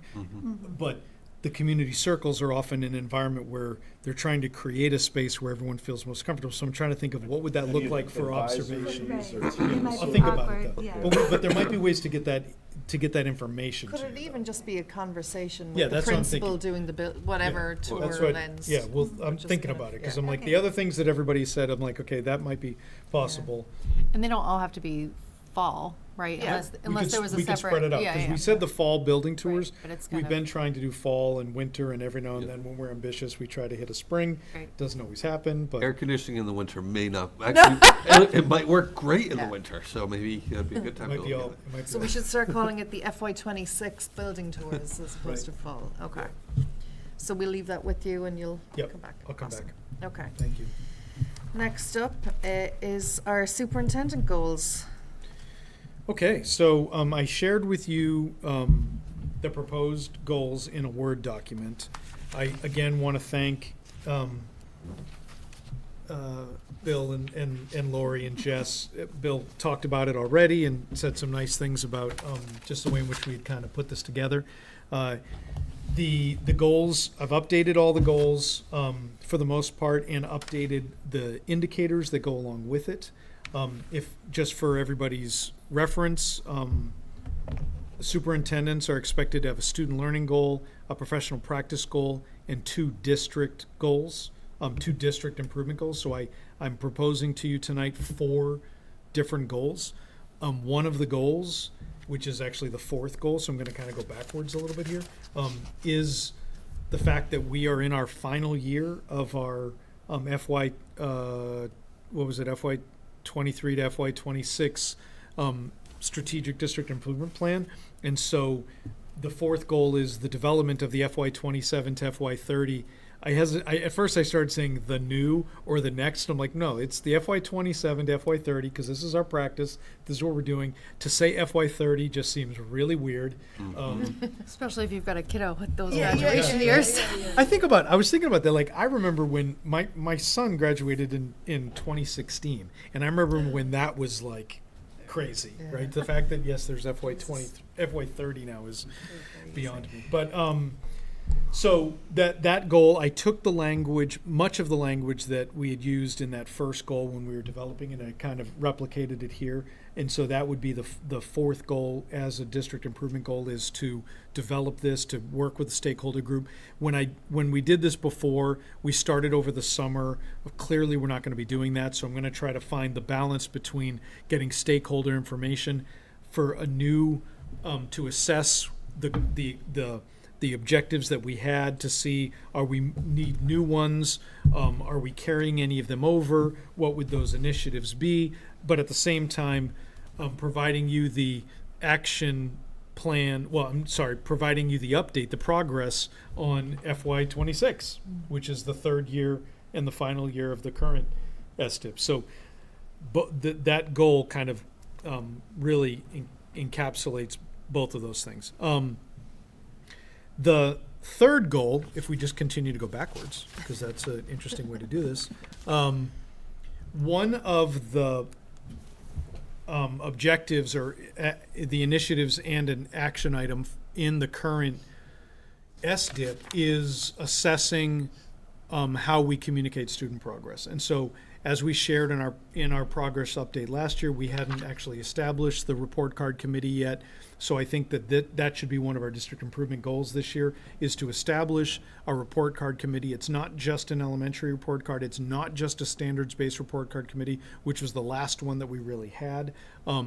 It's creating a working group that would be able to look at all of the different report cards and progress reports, but in general, how we're communicating student progress in general. So the bulk of it is about report cards, but I think we can look at other aspects of it as well too. So if you look at the way that it's articulated is that the findings would be presented to the school committee from the WPS report card committee work in assessing the effectiveness of how student progress is communicated to students and families. So develop that committee, establish even smaller working groups within that committee to focus on building levels, review our current reports, the templates, gather exemplars from how other people are communicating progress. Again, I think both in a formal and informal manner as well too, and gather feedback from families as to the clarity and the effectiveness. And so we might do some surveys, but one of the other things is now that we're doing like the superintendent coffee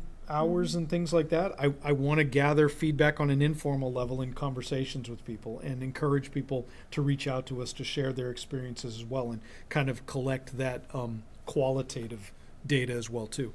One of the things that I looked at here was that if you look at the success criteria, number 2 and 3, that was actually success criteria that I had for the previous goal 2. And so once we go to goal 2, it'll kind of make more sense.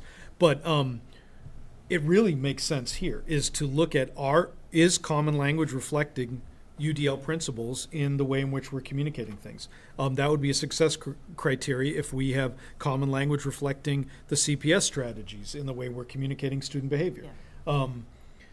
And so that's kind of the way I shifted that. And I think that success criteria you're going to see exists in both of those goals. And one of the things that I've tried to do with all of these goals and the standards is to cross-reference them to see that like they're all related. You sound like you're apologizing, but synergy between goals doesn't have to be a bad thing. Right. If you can achieve 2 goals with one task. No, I'm a fan. I say that to teachers all the time. I said it to the principals recently Work too. smarter. But I just want to make sure you're all on the same page. I just had a quick question because it says each building level, but do you mean grade level? Because we want consistency though, right? We do, but I say building level because sometimes we'll have representation from the building, but not maybe every single grade. Okay. And they'll be able to represent the different grades in that building. Okay. You know what I'm saying? So like the theory is, yes, grades 3, 4, and 5 might in some aspects be able to be represented by one person and not by 3 different individuals, depending on how we're able to get people involved. Okay. So Thanks. I don't know, do you want feedback Mhm. in real time? Or? Sure. I think in your key actions for this one, your like number 6 should be like stating that you're going to compile recommendations for. So, because you're talking about all the steps, but then it doesn't necessarily say like you're going to make recommendations, but then it says you're going to send the recommendations to the school committee. Yeah. So I think you should just have a step in there that, however you want to wordsmith it later, but that it has like you're going to come up with a list of recommendations. As the end point of the exercise. Thank you. Yeah, good point. I'll wordsmith that and work on that and share it with you. If we can go to the second, back to the student learning goal. We had talked about when I was talking about the goals last year, we had talked about the significant progress that we've made on the sense of belonging and engagement goal, but that certain things weren't done. And one of the big things was that we had wanted to assess the students' understanding of the work that we're doing, and we didn't really get to that point. We've been doing, I think, great work with UDL, great work with collaborative problem solving, great work with the restorative justice and the community circles, but we didn't survey the students. We didn't really figure that last piece out, and I think it was so this goal is really focusing on that and saying, okay, now at this stage of the game, are the students aware of the initiatives that exist, not only that I think the adults are implementing to support them, but that they have for their own advocacy, right? So it's a combination of both of those things. One of the things we've talked about with UDL is empowering students to be reflective learners. And so are they aware of the resources that exist for them in terms of their agency? Because ultimately we want to empower students to be advocates for themselves, to be independent learners. That's the kind of the K to 12 experience. And so that's really the heart of this goal, is to talk about, okay, where are we at with that? Are they aware of the things that we're doing? Are they aware of the things that are available to them? And what does that look like? So it kind of, I think it focuses in and zeroes down a little bit more specifically on that experience to assess where we're at as we're getting more and more comfortable and confident in UDL and the collaborative problem solving and the community circles. And is the Wayfinder, is that supposed to be Thank you. the mechanism? It's one of them, right? So Wayfinder is what we are utilizing Wayfinder. We're replacing Panorama, which is what we've used for a number of years. We've found that we did a pilot last spring with the Wayfinder program. What we knew from the feedback that we had received from our elementary schools specifically was that the Panorama information was not as user-friendly for our K-5 schools as it is 6 to 12. And so we started piloting Wayfinder and looked at, and they found that it was incredibly age appropriate. The fact that it was super helpful, that the way in which they use symbols and the language that they're using and the way in which just the interface and the way that it works is that it was more appropriate for our K-5 students. And the supports for teachers, Panorama had something called a playbook that was available, but I don't necessarily think it was always user-friendly for the teachers, but Wayfinder is super user-friendly for teachers, and it actually, it doesn't take a lot of prep on their part to be able to use something, and they can easily say, they can look up their math class and say, I'm looking for a 6th grade lesson to help foster collaboration in a math class, and all of a sudden Wayfinder can help support that a little bit more specifically, which is, I think, the way in which they can search that piece. But the SEL, the anti-bullying program that exists in it, all of those pieces, it was just much stronger and much more cohesive than what Panorama was.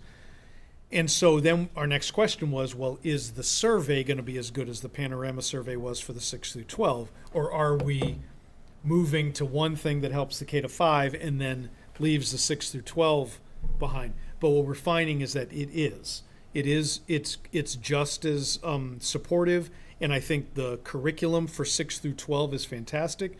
So the only downside is that we had history with the Panorama survey over a number of years, and so naturally by using a new survey tool, even though the categories are going to be the same and it's going to be looking for engagement, it's going to be looking for, It's not an apples to apples. it's not apples to apples. So we're going to it's going to take us a year or two to say, okay, what are those correlations when we're looking at that? Because your goal is to exhibit the appropriate awareness, so I just want to make sure that you have a way to meet how do you quantify that they're exhibiting it, which is where my question is the act of using the Wayfinder and correlating results, is that how we're measuring that they've exhibited it? And maybe it's tweaking the goal a little bit, because a lot of your key actions are about how you're using staff and tools to create the sense of engagement and belonging, but not necessarily how they're going to exhibit it at the end. So just be careful, like providing the professional development, maybe using Wayfinder as you're exhibiting, but expanding the PE and wellness, that's creating more of that stuff versus necessarily exhibiting it. And then your success criteria of the exhibiting awareness, their understanding of UDL principles, all that stuff is not necessarily tangible. Not that I don't want us to struggle at the end of the year when we're going against your goals to be like, well, what's the tangible? Yeah. Okay, the teachers are saying the kids are understanding UDL, so I might just be cautious of coming up with maybe tweaking it a little bit to talk a little bit more about continuing to like implement it with then whatever your decision is of how you're going to exhibit that was receptive, that the students were receptive to it. And it can be using Wayfinder. I just feel like I you think it want was to the be something clear. surveys, the appropriate surveys. It is. The- It's just, yeah. I'm thinking in terms of it's more than just Wayfinder, so it's a question of what else is it? Yeah. Yeah, so that you can have something tangible at the end of the year. We can say, like, of course you can exhibit this because Yeah. A, B, and C happened. Or that you tweak it to say, like, exhibit through things such as Wayfinder, you know, that gives you that wiggle room to be able to submit to us something that says that you exhibited it. So one thing I hate is an inactionable goal. That's true, and I would say that's an interesting As an piece. HR professional. Or Right. unmeasurable. Yeah, anything. Well, it's one of the things that we had talked about, and we had talked about the idea that, in SMART goals, often people are told that there should be a quantifiable number, and I always resist that, right? So in listening to you, I'm thinking, okay, I'm hearing what you're saying. Part of me is thinking, maybe it can stay exactly the way it is. The onus is then on me to show you how that happens. Yeah, So, I mean, or and is it tweaked? So I appreciate the conversation. Yeah, I I mean, appreciate that's what you're totally, saying. and it doesn't Um, need to be like, we did these 5 things, but I Right. think you want to be able to No, good point. have a, Yeah, I appreciate it. something tangible. It doesn't Yep. need to be very Yep. specific, but. Yeah, I'm also going to be really curious to see, what it is about Wayfinder, or what are we asking the students? Because I think, for me, awareness is such low bar is maybe not the right term, but like, it's not where we want our students to stop, right? We Right. want them to then action on these strategies that they're aware of. So, whether or not that's a goal for another year or something, it would just be interesting if, some of the questions that are asked are around the students' interest or confidence in sort of leveraging some of these strategies that they've now learned. Yeah.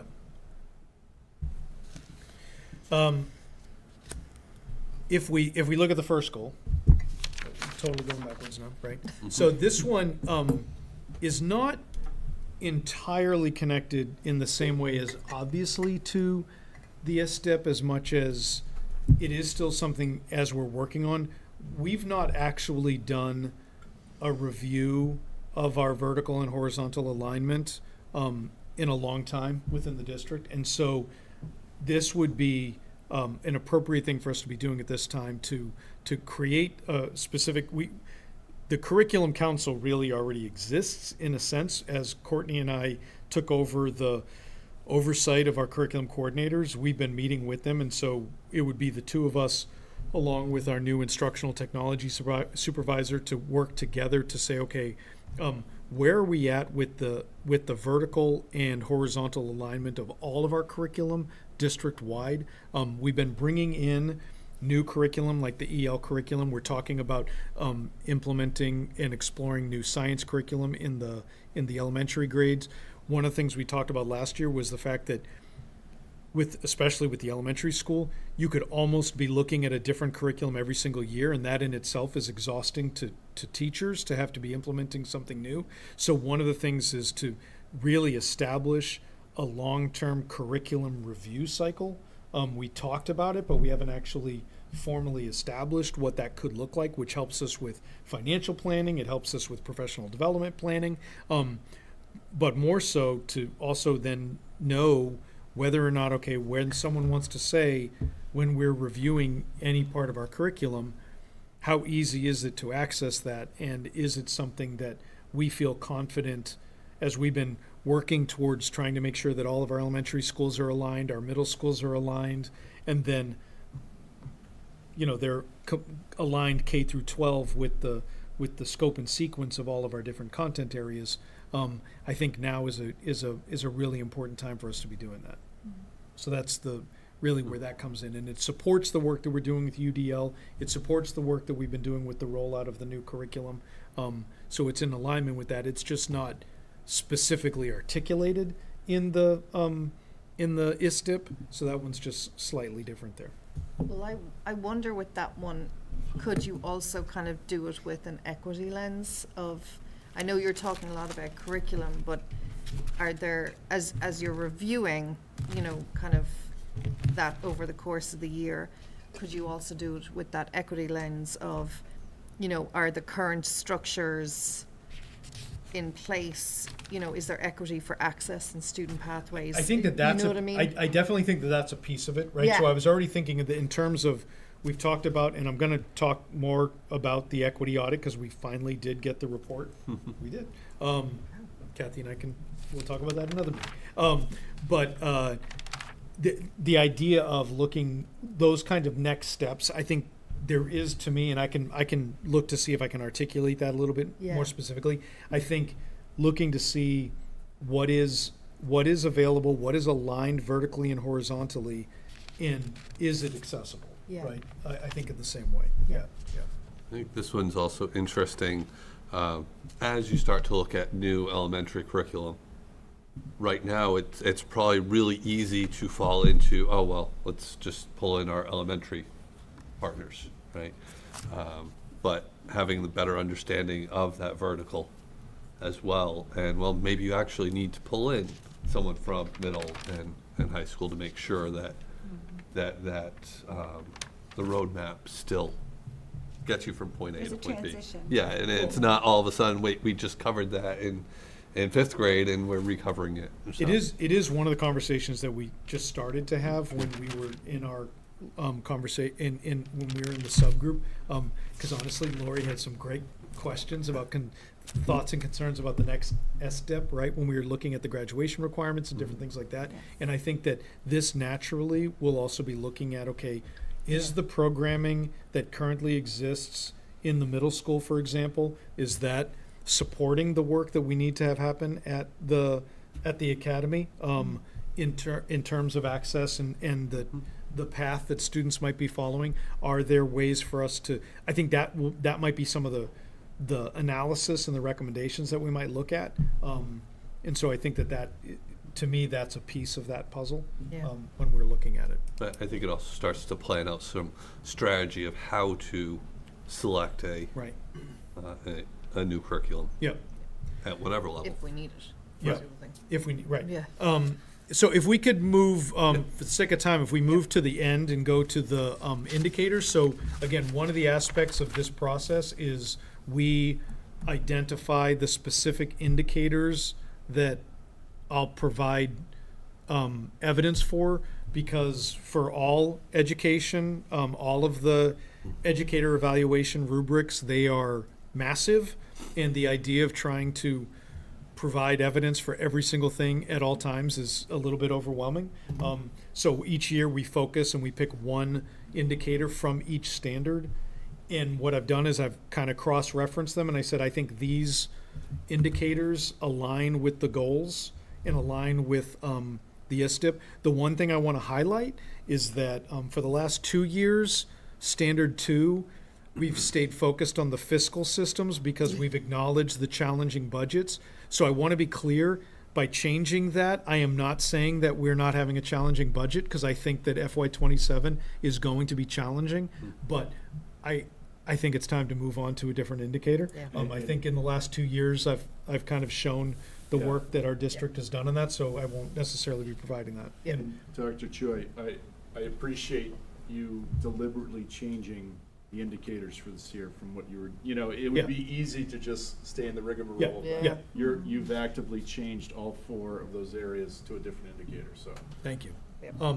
I think they line up, The goals, yeah. yeah, they line up with the goal. I did use the shared vision indicator a few years ago when we were developing the FY26 to the FY23 to FY26 ISTIP, but I think it's appropriate because it is still that work that goes on.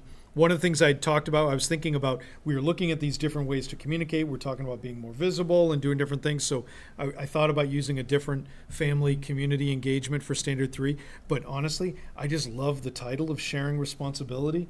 And so really kind of looking at that, what does that mean for home and school sharing responsibility, continually providing communication to each other as we look at the ways in which we're communicating student progress. I think that's that's effective, but I think it's also just again a reminder that it is a partnership. Yep.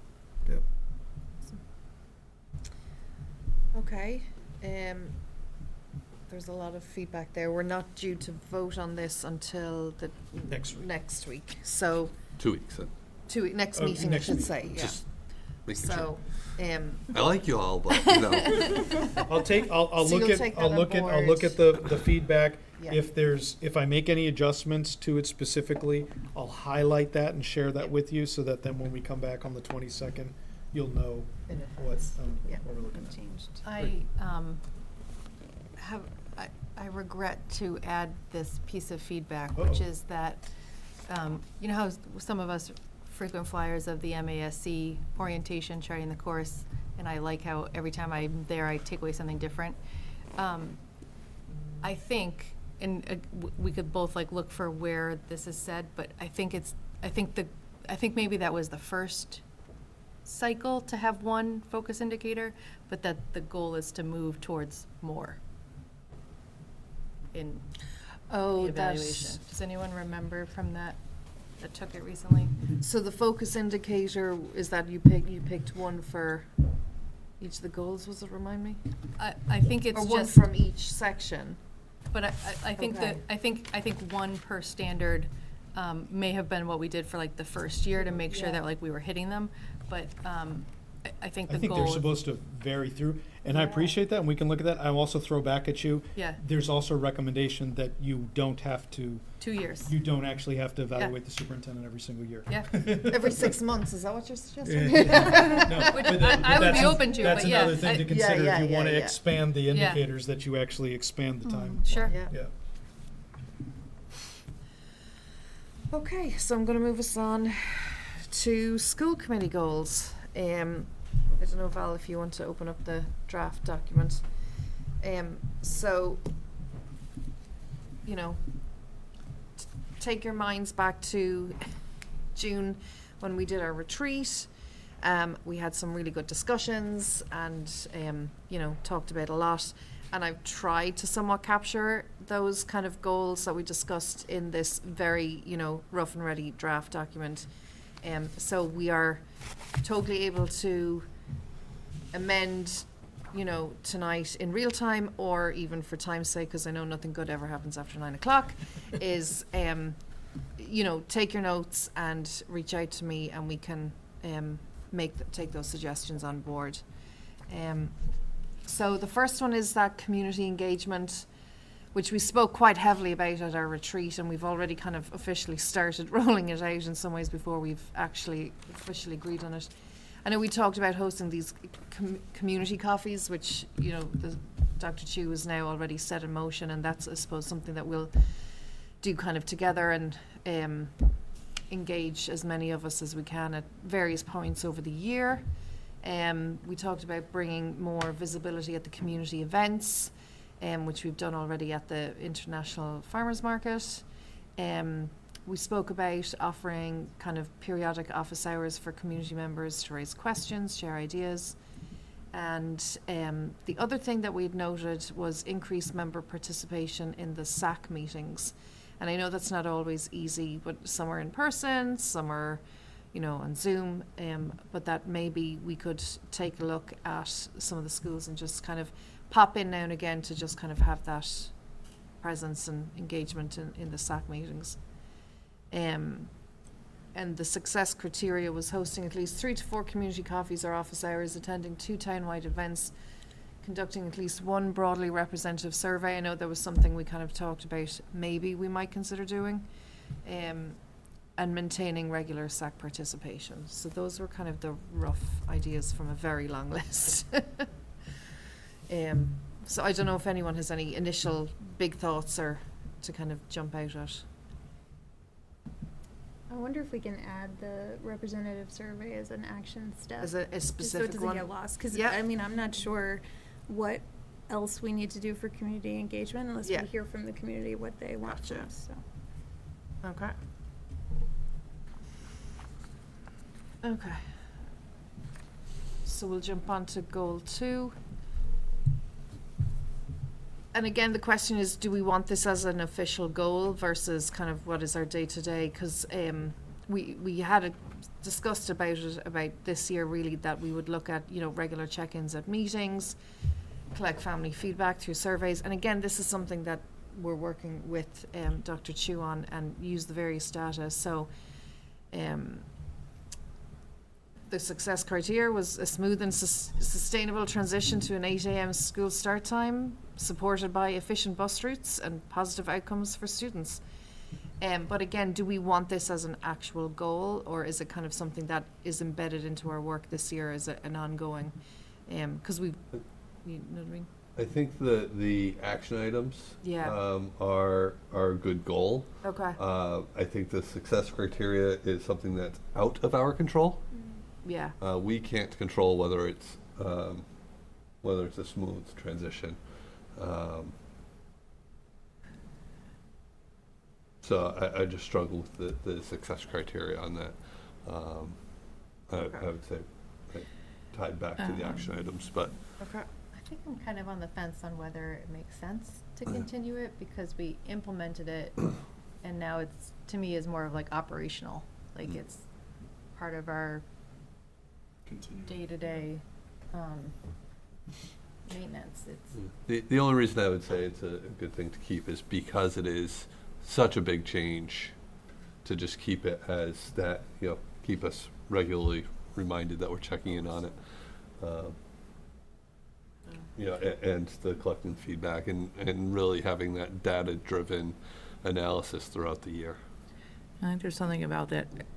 I can see both sides, but Yeah. I do, having it, I think, increases the accountability a little bit, especially if in the future we may look at continuing to tweak start times again in another capacity based on research and study, to be able to say we really were actionable and we had data at the end of it. Yeah. So I think, but I can see that maybe we want to tweak the success criteria. Maybe the success is more about that accountability, just ensuring that we've followed through on gathering as much information to ensure, not necessarily that it was, but that we, Gotcha. We've trying to think. evaluated the data we've and that's measured come to by, conclusions on that's measured by collecting feedback and evaluating the impacts to the change and ensuring we've done our best to support families and best outcomes. So at least it's like, we can't guarantee a success, yeah. but we can do the best we can to keep track of the data and the information. And Okay. Perfect. but I could go either way if we, to Valerie's point about. Larry, Jess, Bill, any thoughts on I keeping mean, this as a goal, or? If we think about equity, that's some of the heart of our work. We could put that lens on it as another kind of capture point of what we're looking to balance. And we're always, searching towards a perfect ideal. We're never going to get there, but I think if we keep it as a goal, it will keep our focus on what's happening in that area, which is such a big change, is important. And to that point also would be it might motivate us to make sure that we check in on it again towards the end of the year. Because I think at the beginning of the year, things might stabilize and then it might come off the radar screen, but maybe this will prompt us as we get to the end of the year to say, okay, it's been a full year now. We want to, school year's coming to a close. Is there any additional feedback or information that we need to consider? Perfect. Okay. The other thing, to me, the thing that pushes it over the edge, yes, we should keep this as a goal, is that this can really lay out a nice playbook for when we do roll out big initiatives. This is the accountability that we hold ourselves to, each The time. process Yeah, you that we would process, yeah, engage in exactly, for a yes, big yeah. change. Okay. Okay. The tribe has spoken. Right, we'll move on to goal 3. We didn't really have a name for this, but as I was looking back, we actually had quite a lot of discussion about these kind of logistical things, and so I figured why not capture that in a goal.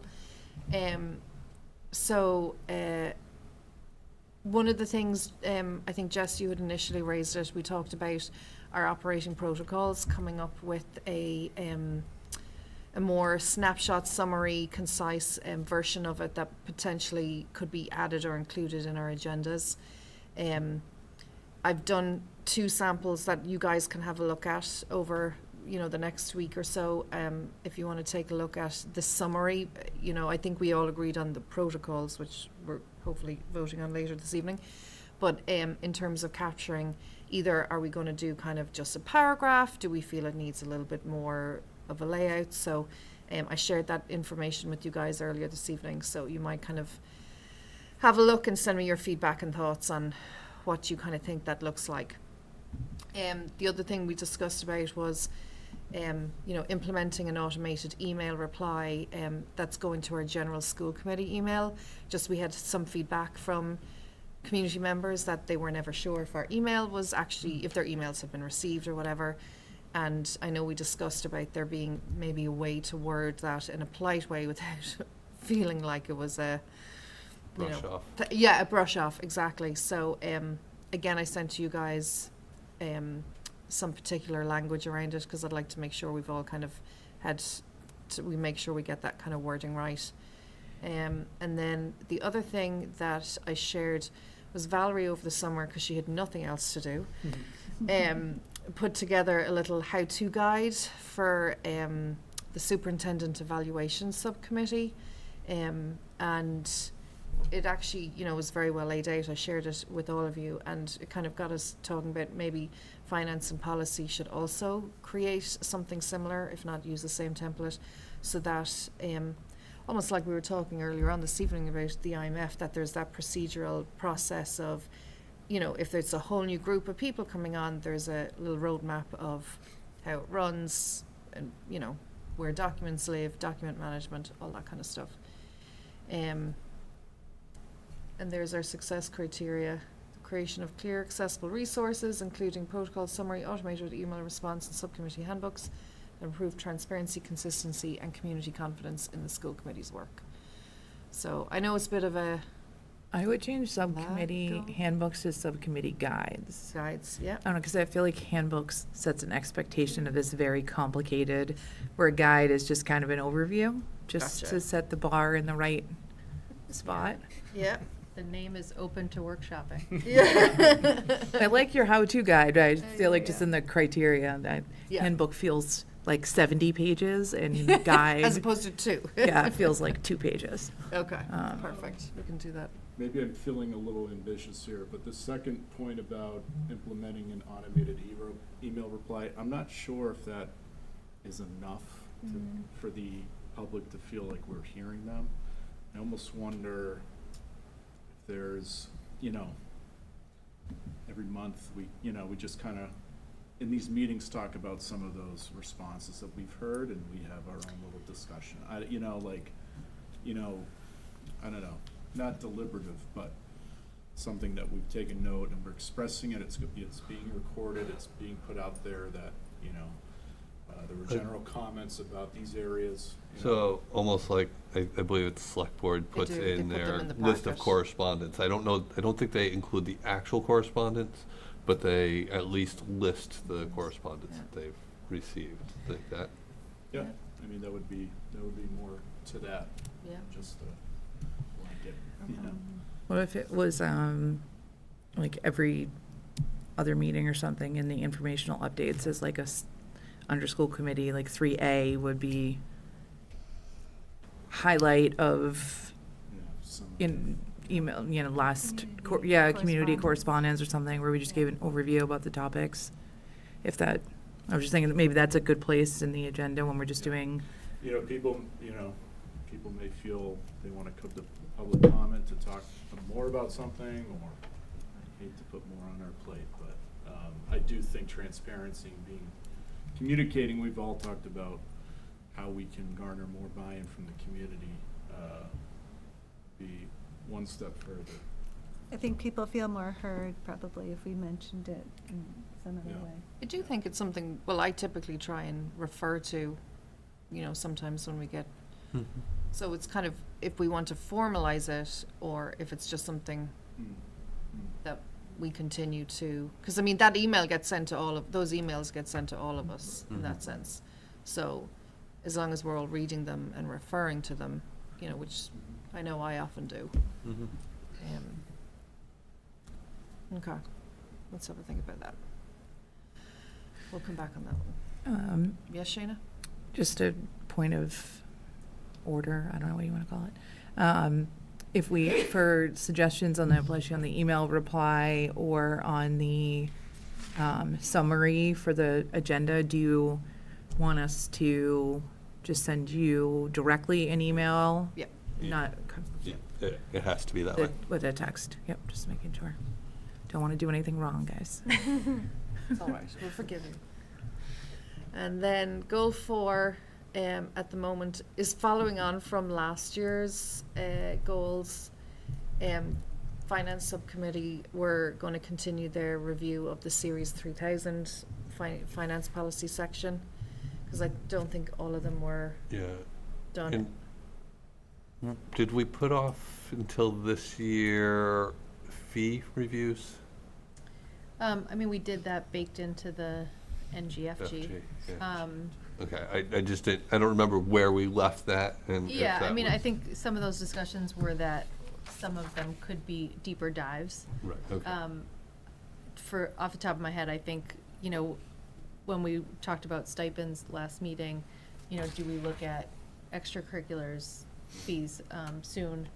And then we had that conversation last year about updating some of the facility rentals. Right. And so that might spin off. The reason I put the TBD is so that Finance Subcommittee has a chance to meet hopefully next week and have this discussion, but also to check in with staff and make sure that we're aligned on a facilities working group review of those rentals, that revenue and everything, so. It's kind of what I think will end up here. And so that's it, kind of on the 4 goals we identified. Policy, we haven't met yet, but I didn't add any policy. We didn't really speak about it at the retreat, but knowing how last year went, we ended up being a lot more reactive and very busy. We were very busy. And I wouldn't be surprised if we have another busy year of policy review ahead of us as things, as we monitor a lot of what's happening at the state and federal level. So I think we need to be, that's kind of our focus. So yes, send me any feedback and we'll potentially have a vote at our next meeting on finalising those for the year. And then lastly, I'm just going to quickly move on to our operating protocols. We reviewed them all in June. They've been there in the, I sent them through again earlier, or they're in the shared drive folder. I had no notes that we had made any amendments to it. I think that the discussion was more to come up with a summary. So if everyone is happy enough to take a vote on the operating protocols for the FY26 school year, I will take a motion. Motion to approve the FY 25-26 operating protocols. Second. That's Jess's. Jess, second. Okay. Just point of, I don't know, point of order, but I don't see it as a part of the packet, so if we can get that. It's from an email. No, I know, but Yeah. if we're discussing it, it should be part of the packet and Yep. posted, just so, Yep. going forward. Like, Do we need to wait No, to vote? no, no, no. Oh, okay. I thought you were gonna say the capital F again, huh? your last name. Oh, no, Oh, no. Is it lowercase, right? it's lowercase. It's supposed to be lowercase, Okay. yes. Thought that Okay. was gonna be its comment. No. I'm going to make that note, lowercase f. Okay, so all in favour? Okay, awesome. And with that, I will take a motion To adjourn? Seconded. All in favour?